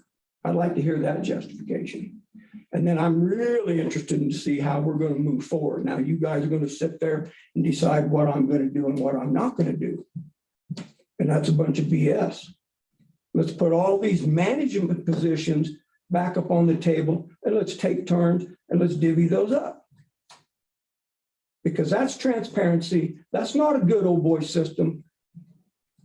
I don't think we got the stomach to do that kind of stuff in here. Now, there was no part of this whole managerial thing that I agree with because I voted against it. But I will go along with it because of what Commissioner Canada just said. If we make a decision in here, we all stick to that decision. And I'm willing to do that. Our own counselor questioned the legitimacy of us even having any business doing that. Now, I doubt you gentlemen sat in a lot of county commissioner meetings the year prior to taking office, but I did. And I watched the chairman of the BOCC lord it over people because he was in charge of road and bridge. He was in charge of this and that. And it got to the point where he wouldn't allow anybody to even speak to people in road and bridge because he was in charge. I'm just using road and bridge as an example. I'm not, it could have been, it could be weed board. Hell, it doesn't matter to me. And it got hateful and it was ugly and it wasn't right. Now, you want to paint me in a corner that I don't dare go talk to somebody in another department because you're the manager of that department? That's bullcrap. Because now all of a sudden, apparently, you are a little higher authority in that area than I am, and that's bullcrap. That's the problem with being this tribunal thing. I understand that. It's a problem. But the minute we start setting this thing up, you can't go talk to somebody unless you come through me. That ain't right, gentlemen. You know it and I know it. And we can run it by ourselves all we want and try to convince everybody that it is right, but it's not. I don't have any more authority than you guys. You don't have any more authority than I do. I made a mistake. I owned up to that. So let's put that behind us. Certainly there'll be people, oh, you swept that under the rug. I don't care what they think. I did what was put in front of me to deal with that. Yes, you did. Now, if we can't move forward and not worry about one of our employees that work for us may not like it, we're in pretty weak ice, pretty thin ice, if all we're going to do is based on what Jackie thinks is right or wrong. And when you were the chairman, Mr. Candy, you made very clear that she had to be satisfied and that we weren't going to end up in a lawsuit. And whatever you think we need to do to or for Mr. Flower, we will do that. Are you satisfied? Are you waiving your right to a lawsuit? What kind of leadership is that? It's disgraceful. If you guys thought I was going to just sit there and be a whipping post and never have anything to say, you don't know me very well. Things are different. And I will expect different behavior from all three of us. Now, I tried to, let me finish. I will. As an example, I have continually tried to bring this whole funding thing for the underfunded courts in front of this commission and say, gentlemen, we need to deal with this. Commissioner Canada said, I'll take care of it. I'll take care of it. I'll contact them. Why do I keep getting emails from those guys saying, what in the hell are you guys doing about this money? I know I do, because you haven't done what you said you were going to do. If you had, I wouldn't be getting emails and I can pull them up and read them to you. I'd like you to hand those to me. I'll bet you would. Why don't you go get them? I went and got them. Do your job. I did. That's my point. I'm not going to argue. No, well, thank you. I appreciate that. My point is we need to do our jobs, not sit here and talk. Talk doesn't get it for me anymore. I've listened to it for 3.5 years. I'm done listening to it. I'm going to start holding us accountable. If we say we're going to do something, our employees asked for it, didn't they? Why don't you guys quit talking about shit and start doing it? Be accountable. And I agree 100%. And with that, I expect to be held accountable. I'm not going to be trod over anymore about a mistake I made. That's done. Appreciate the time, Mr. Chairman. Mr. Chairman, Yes, sir. I have some comments and some observations and a legal opinion. And there are three choices on this. I can either state it here in the public record, or we could go into executive session where I could give my legal opinion about certain things that have happened, or we can just go forward from here. And I don't have any more input on this, but it's up to the three of you, whether you want to hear what I have to say, or whether you just, I mean, you've all spoken your piece, and if you want to go forward from here, that's fine with me. Well, I was gutted in public. I don't mind. I won't want to go in executive session. Nobody else did. I don't even know what you're talking about, but I certainly will sit here and listen to you in a public meeting. I don't know about the other two. Well, then, I mean, this is fairly brief, but this resolution 21-24 to create the office of managing commissioner, which was passed on December 17 of 2021.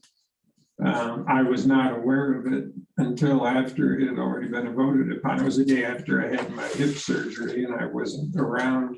And then I wasn't quite sure where it went from that, because there was an Exhibit A attached to it with the organizational charter, you know, what used to be called the points of contact. Although it was hard to read, it looked like it was still pretty much the same thing.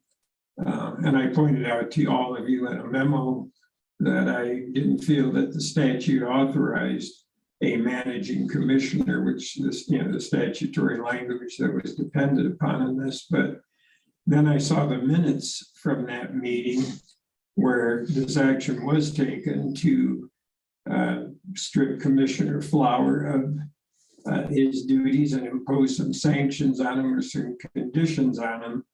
And frankly, I was appalled at that, because two commissioners cannot vote and tell the other commissioner what he can and cannot do. You are all equal.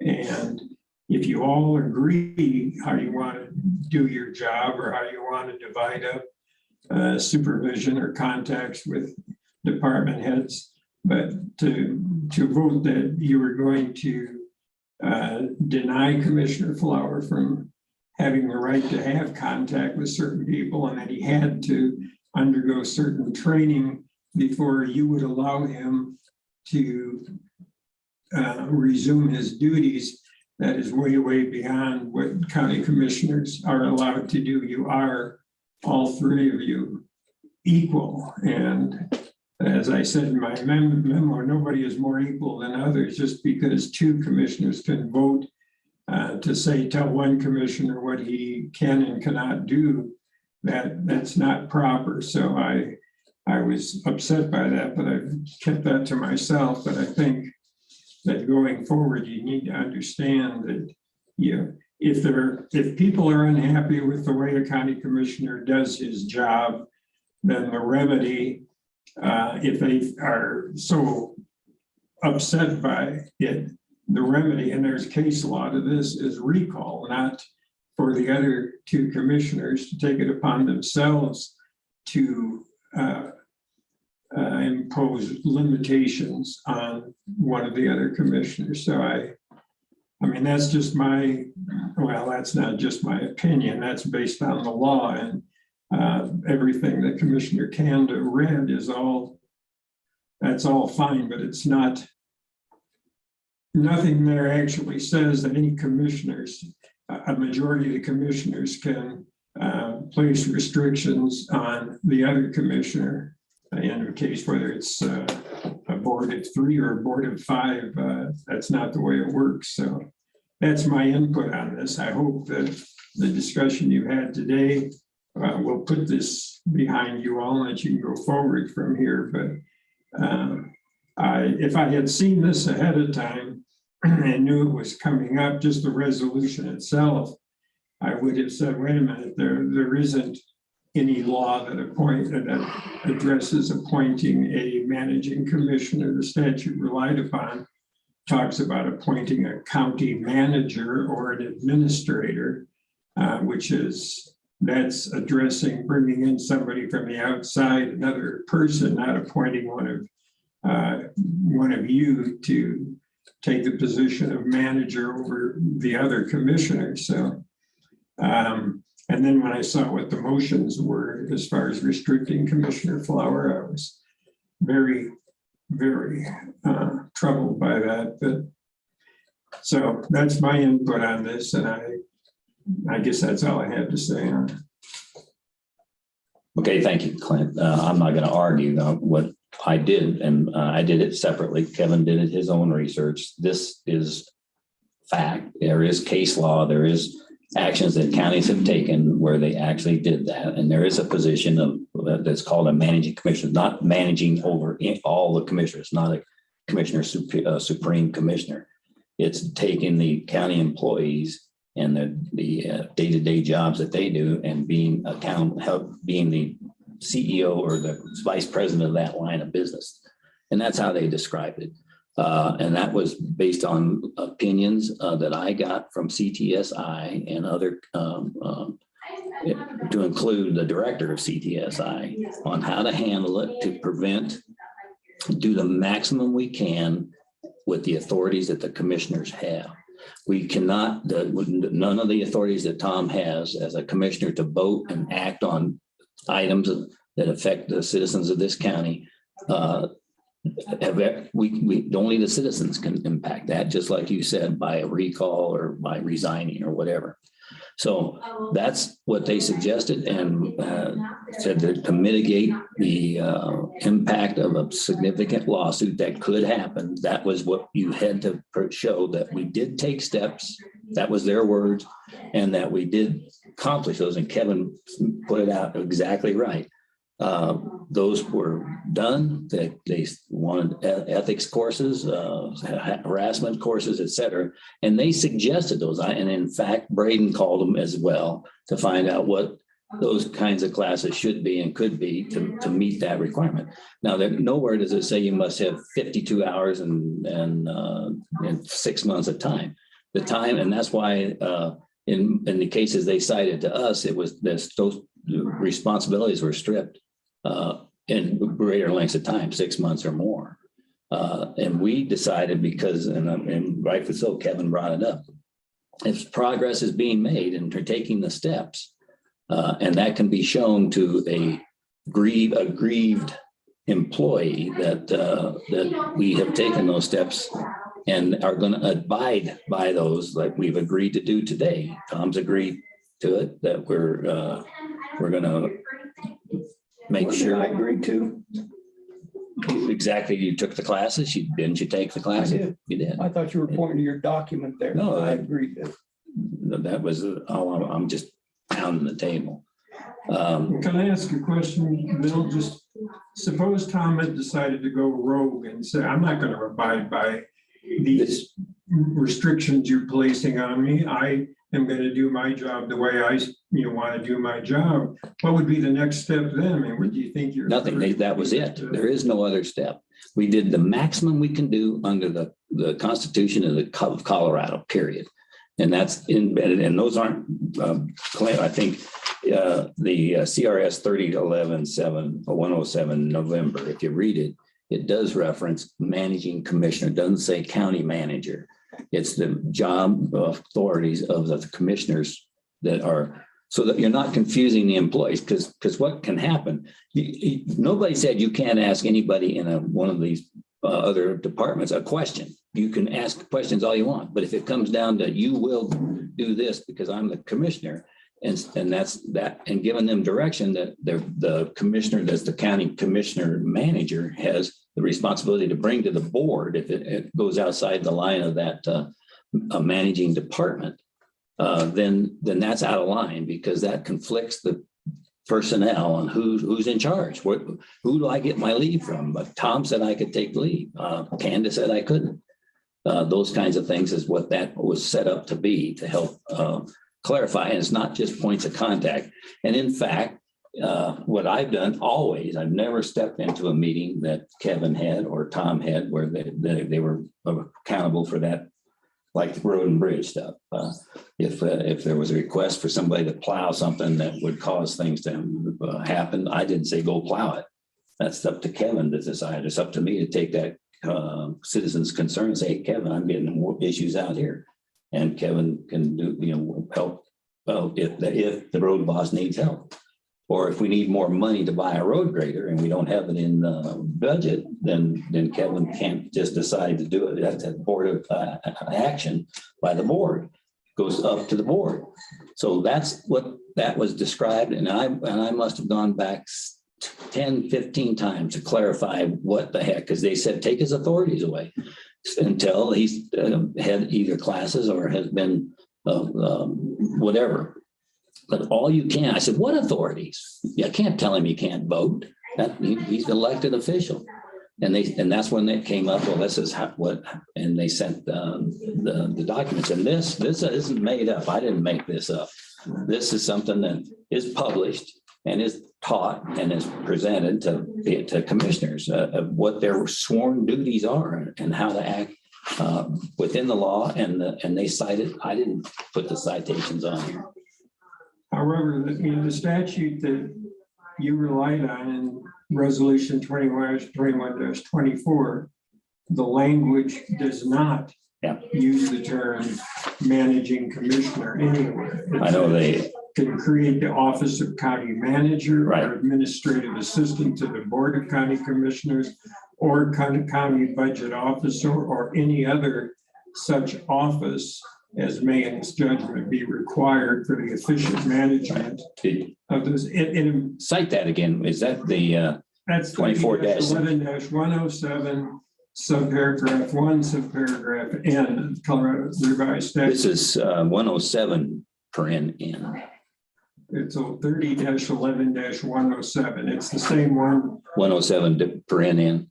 Yes. Okay. Anyway. But I mean, the point I'm trying to make is that this statute clearly is directed toward hiring or bringing in some other person from the outside that you would appoint to do these duties, but not, basically appointing either one of you or as a county. I mean, there's no language about a managing commissioner, so that troubles me also. Well, I don't think it matters whether that's even cited, but I would suggest, I'm not going to argue that this is a footnote in this document, and that footnote reads, the Board of County Commissioners is authorized to create by resolution duly adopted the office of managing commissioner, not commissioner that manage separate county managers, not what it says.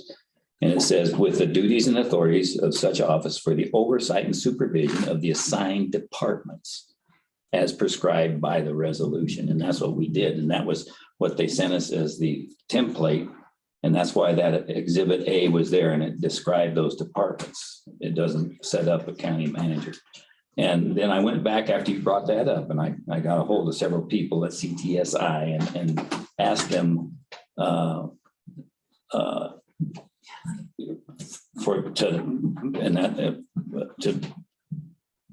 give me the citations on what counties, and it happened in Archuleta County and El Paso County and some others and there's other places that have set up this so that it clarifies what points of contacts are and what authorities there are. And that's why they said that that's what we should do to make sure we've done what the county can do. Because if I step out of line, if I started doing something and I created an issue and we've resolved it and we've happy with it and we've reinstated these authorities, then that gives the person, we have the wherewithal. And what they gave me the case about was the person that had the problem. They came in and they went to a Board of Commissioners meeting and public meeting and actually brought in there, asked for time on the floor and then said, do you agree with what's happened? And of course, the commissioner said no. And they said, what steps did you take? And well, we took the authorities away. And that's when I asked them what authorities. And they did that. And that's all they could do legally to protect the county from further lawsuits. And that lawyer for that plaintiff pointed out that if you don't adhere to this. In other words, Jackie, in this case, because she's made it public, if she feels that in the future, if I stepped out of line, then I could be accountable. I would be held the same if I had done it. And after redemnity, the redemnity being the classes and doing what I could. And if I stepped out of line again, then I could stand liable. The county could stand to be liable for the lawsuit, and me personally for doing it. I don't want to see that happen. I don't want to see it happen to Tom. I don't want to see it happen to any of us. So we took the actions that were recommended to us. And I would appreciate it if you would take the time and call several of the people. I'll give you the names and numbers of who I talked to that can cite this for you and help. And this is what they're teaching new commissioners. So anyway. So thanks, Mr. Chairman. I don't think you were at the December 30th meeting, and because I think you were in rehab, but partly to answer your question. Certainly as Chairman, Commissioner Kanda explained to the 20-some people that were in here that wanted my head on a platter that they could not force me to resign, but certainly he almost begged them to do a recall. That was the only recourse of that. Boy, we could do a recall. Obviously, that has not gone anywhere, but I wasn't at the meeting, but certainly I think Commissioner Kanda would agree with my assessment that he also tried to convince the Central Republican Committee to censure me based on my actions and was flatly shot down in that effort, as I understand. So we've got a long ways to go, sitting here running our gums about respect. And actually, you don't deserve respect. You got to earn that. I've learned that over the years, and I certainly try to teach that to my students and my other professions. So I think probably if we don't want to keep hammering this crap out in public open meetings, I think we probably do need to get into an executive session and get some legal advice to how we're going to move forward in a positive manner so that we can all function at a high level and do what the voters of this county voted us to do. So I have to make I'll let you speak. Yeah, I got to, Tom, you brought that up. I didn't, the bottom line is I didn't go to the Central Committee to do that. What happened was then the month before, Bob Cinderhoff brought it up to the Central Committee. And at that meeting, a representative from Douglas County running for Senate, when Jack told him that we can't censure a sitting officer, elected official. And he rebutted that and he said, yes, you can. And so Jack and Bob asked, well, what document is that? He said he had it. And in fact, so he asked me to get that document, Bob Cinderhoff did, and Jack to see what it is, because the document was done in Douglas County where they actually censured an elected official. And then all I did was give it to Jack. And Jack, I don't know why he did it, but I wasn't had any intention to publicly ask for that to happen or not. All I did was react to what Bob said needed to be given to Jack. Jack was asking for the document.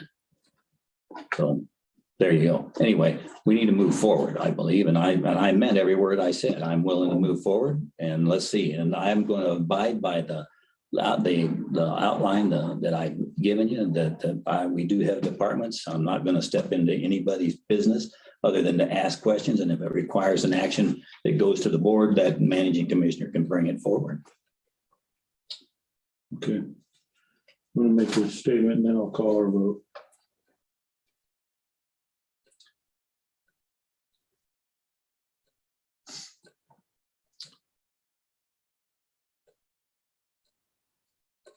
It's been 2 months, 3 months. It has not been a pretty process. I'll be the first to agree. And whether we have handled it correctly or not, apparently is up to some debate. That being said,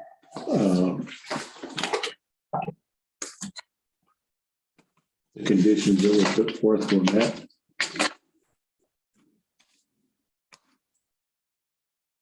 I too would like to see, I've stated that in here before. We, as individuals, need to show each one of us at this table and everyone else in this county respect. Whether it's respect for the person or respect for the office. And we do not need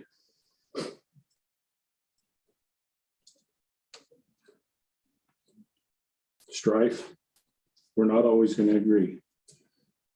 A lot of times we will not agree. But we need to show the respect due the people.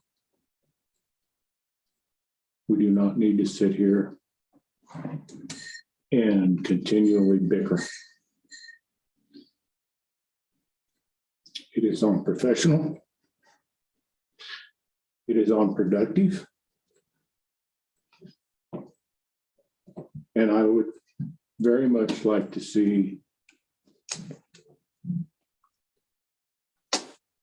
let's move on from this.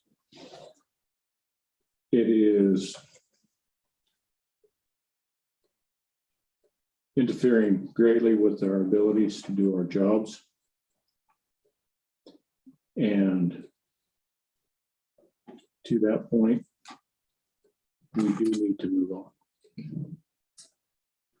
And that is my statement. Well, I agree. Kevin, again, it's easy to say, it's a hell of a lot different than to show up here and do your job every day and make it happen. Easy to talk about it. I just challenge us to move by the talking phase and get down to doing our job, meeting our responsibilities and our deadlines. There's things that I haven't done, and they weigh on me. People say, well, what'd you ever do about this? Well, nothing, because it seemed like something else reared up and got in the way and cried for more attention than whatever it was. We're so far out of the realm on our broadband stuff. God, I don't even know where we're at. I just think it's been, a lot of the issues we're struggling with has been from a lack of commitment to do our jobs on all of our parts, myself included. And I just would really like to watch us move forward from today and see who in the hell's going to do their job and who's not. And hopefully we're all doing our job and a lot better than what we have been. I agree. Okay, those in favor of reinstating the managerial duties of Commissioner Flower, signify by saying aye. Aye. Aye. I'll abstain. This is you boys' show. I ain't gonna get up in it. Okay. Motion carries. And that would be if we could get Sir the new updated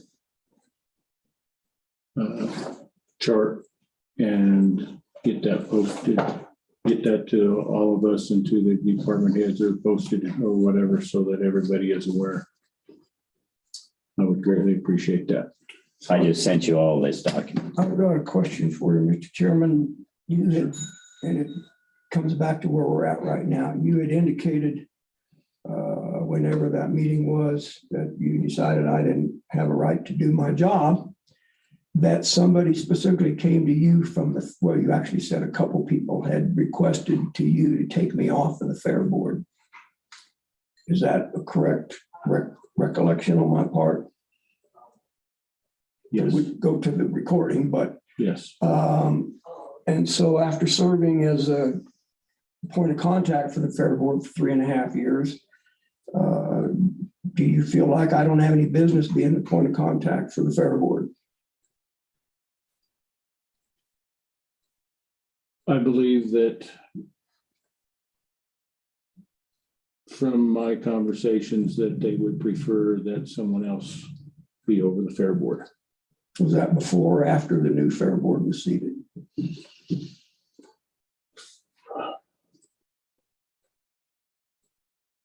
was the fair board. I could not honestly answer off the top of my head. Who's the point of contact for the fair board right now? You or Bill?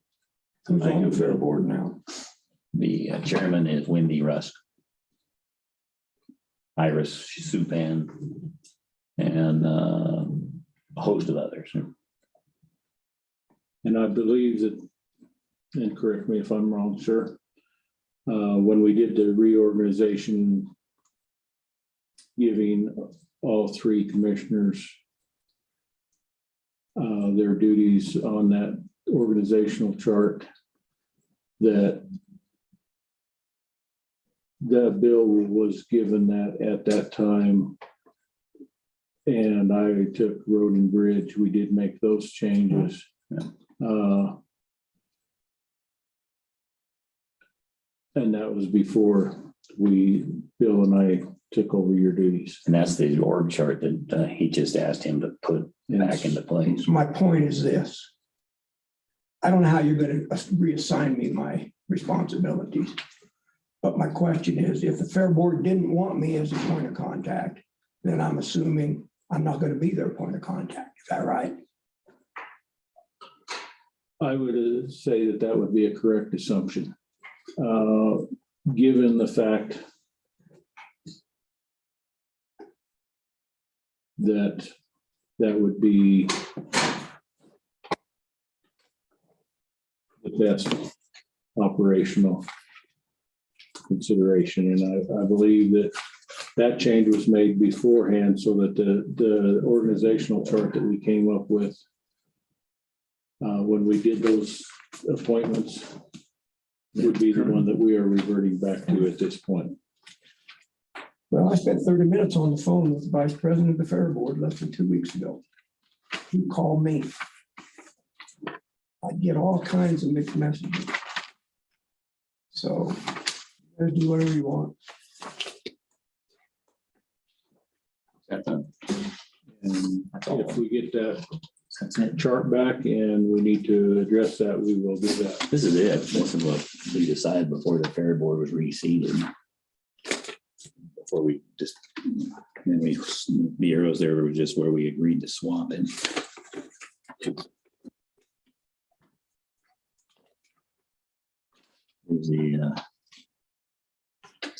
Here's this one attached to the minutes of that meeting. That's probably better than this one. You've already asked Brady to get the correct one out.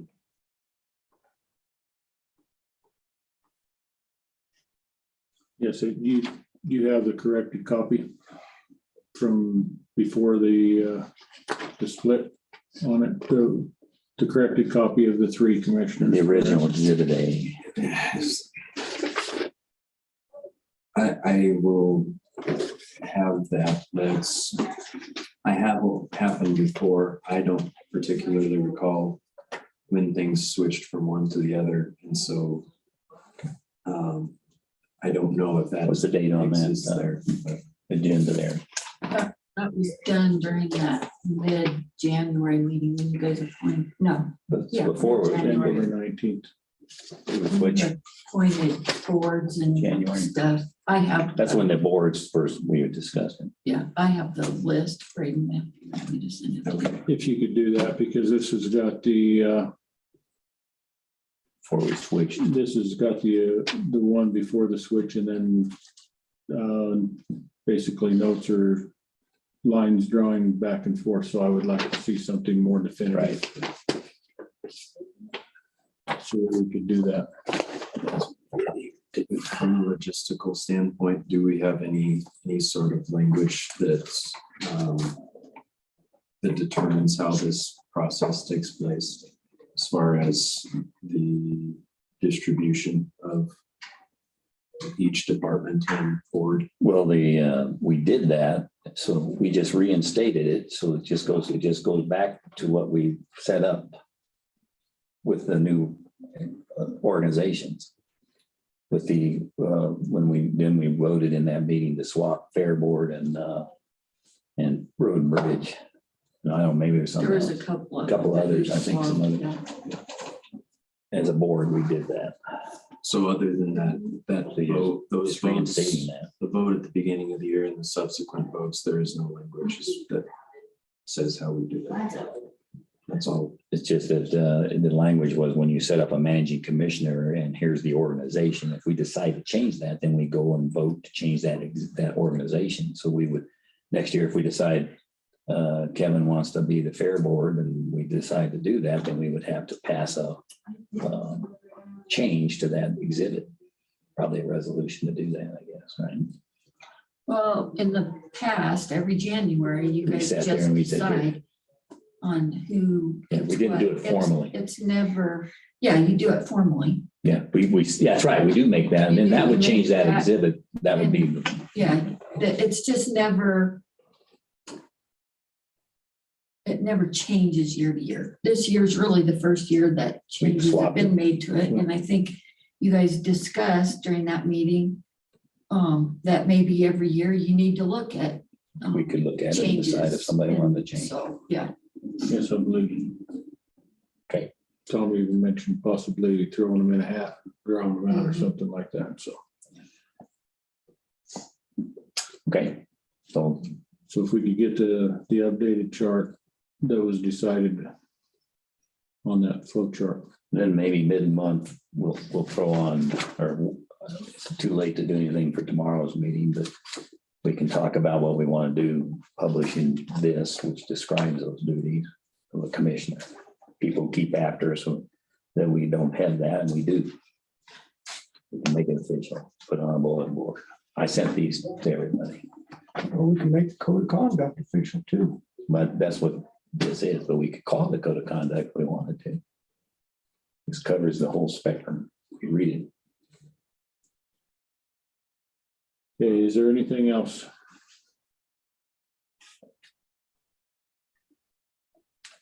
Additional items? None for me. Public comment? Anybody here in the room? Anyone online? Anybody online? You? Great. If I can, there's been a lot of conversation here today regarding accountability from the staff meeting to this most recent item of business. And I think that's exactly where this lands at this point is it's gotten to the point where it's come up with the employees. I would say that's a fourth seat at this table is the way I see that. And I just want to make sure that's understood that moving forward, I would like to have a conversation with each of you individually, because I think as far as specific feedback is helpful to each individual. I don't think at least that initial feedback is appropriate to bring to a public meeting. But I will say that based on what's been talked about here, the agreement that seems to be around the table and the urgency that comes from the employees, that this is the only time that happens. And moving forward, if there are accountability pieces that are brought to my office, it will come to a public meeting. So long as there is the urgency there, or it is something that we've previously discussed individually. So that way there's not always this behind the scenes, one person talk to somebody. Because really what it comes down to is the public needs to be made aware of what's happening on the employee side of things in the county. And they're not always going to see exactly what that looks like. There's nothing else that an individual employee can do besides bring it to a public meeting and the public to hear that.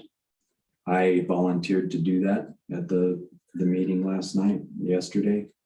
And I just wanted to, based on this conversation, give fair warning as far as the way I am going to be moving forward. That's very good. And the only comment I'd have is, except for those issues that are required to be in an executive session by personnel issues that you can't do that with. And if there's any question to that, I will consult Clint. As well as like CTS.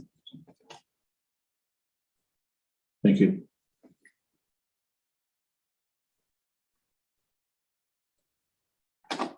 Okay, I will adjourn this meeting at 12:50.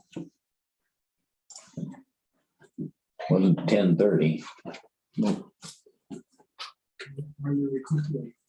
Good.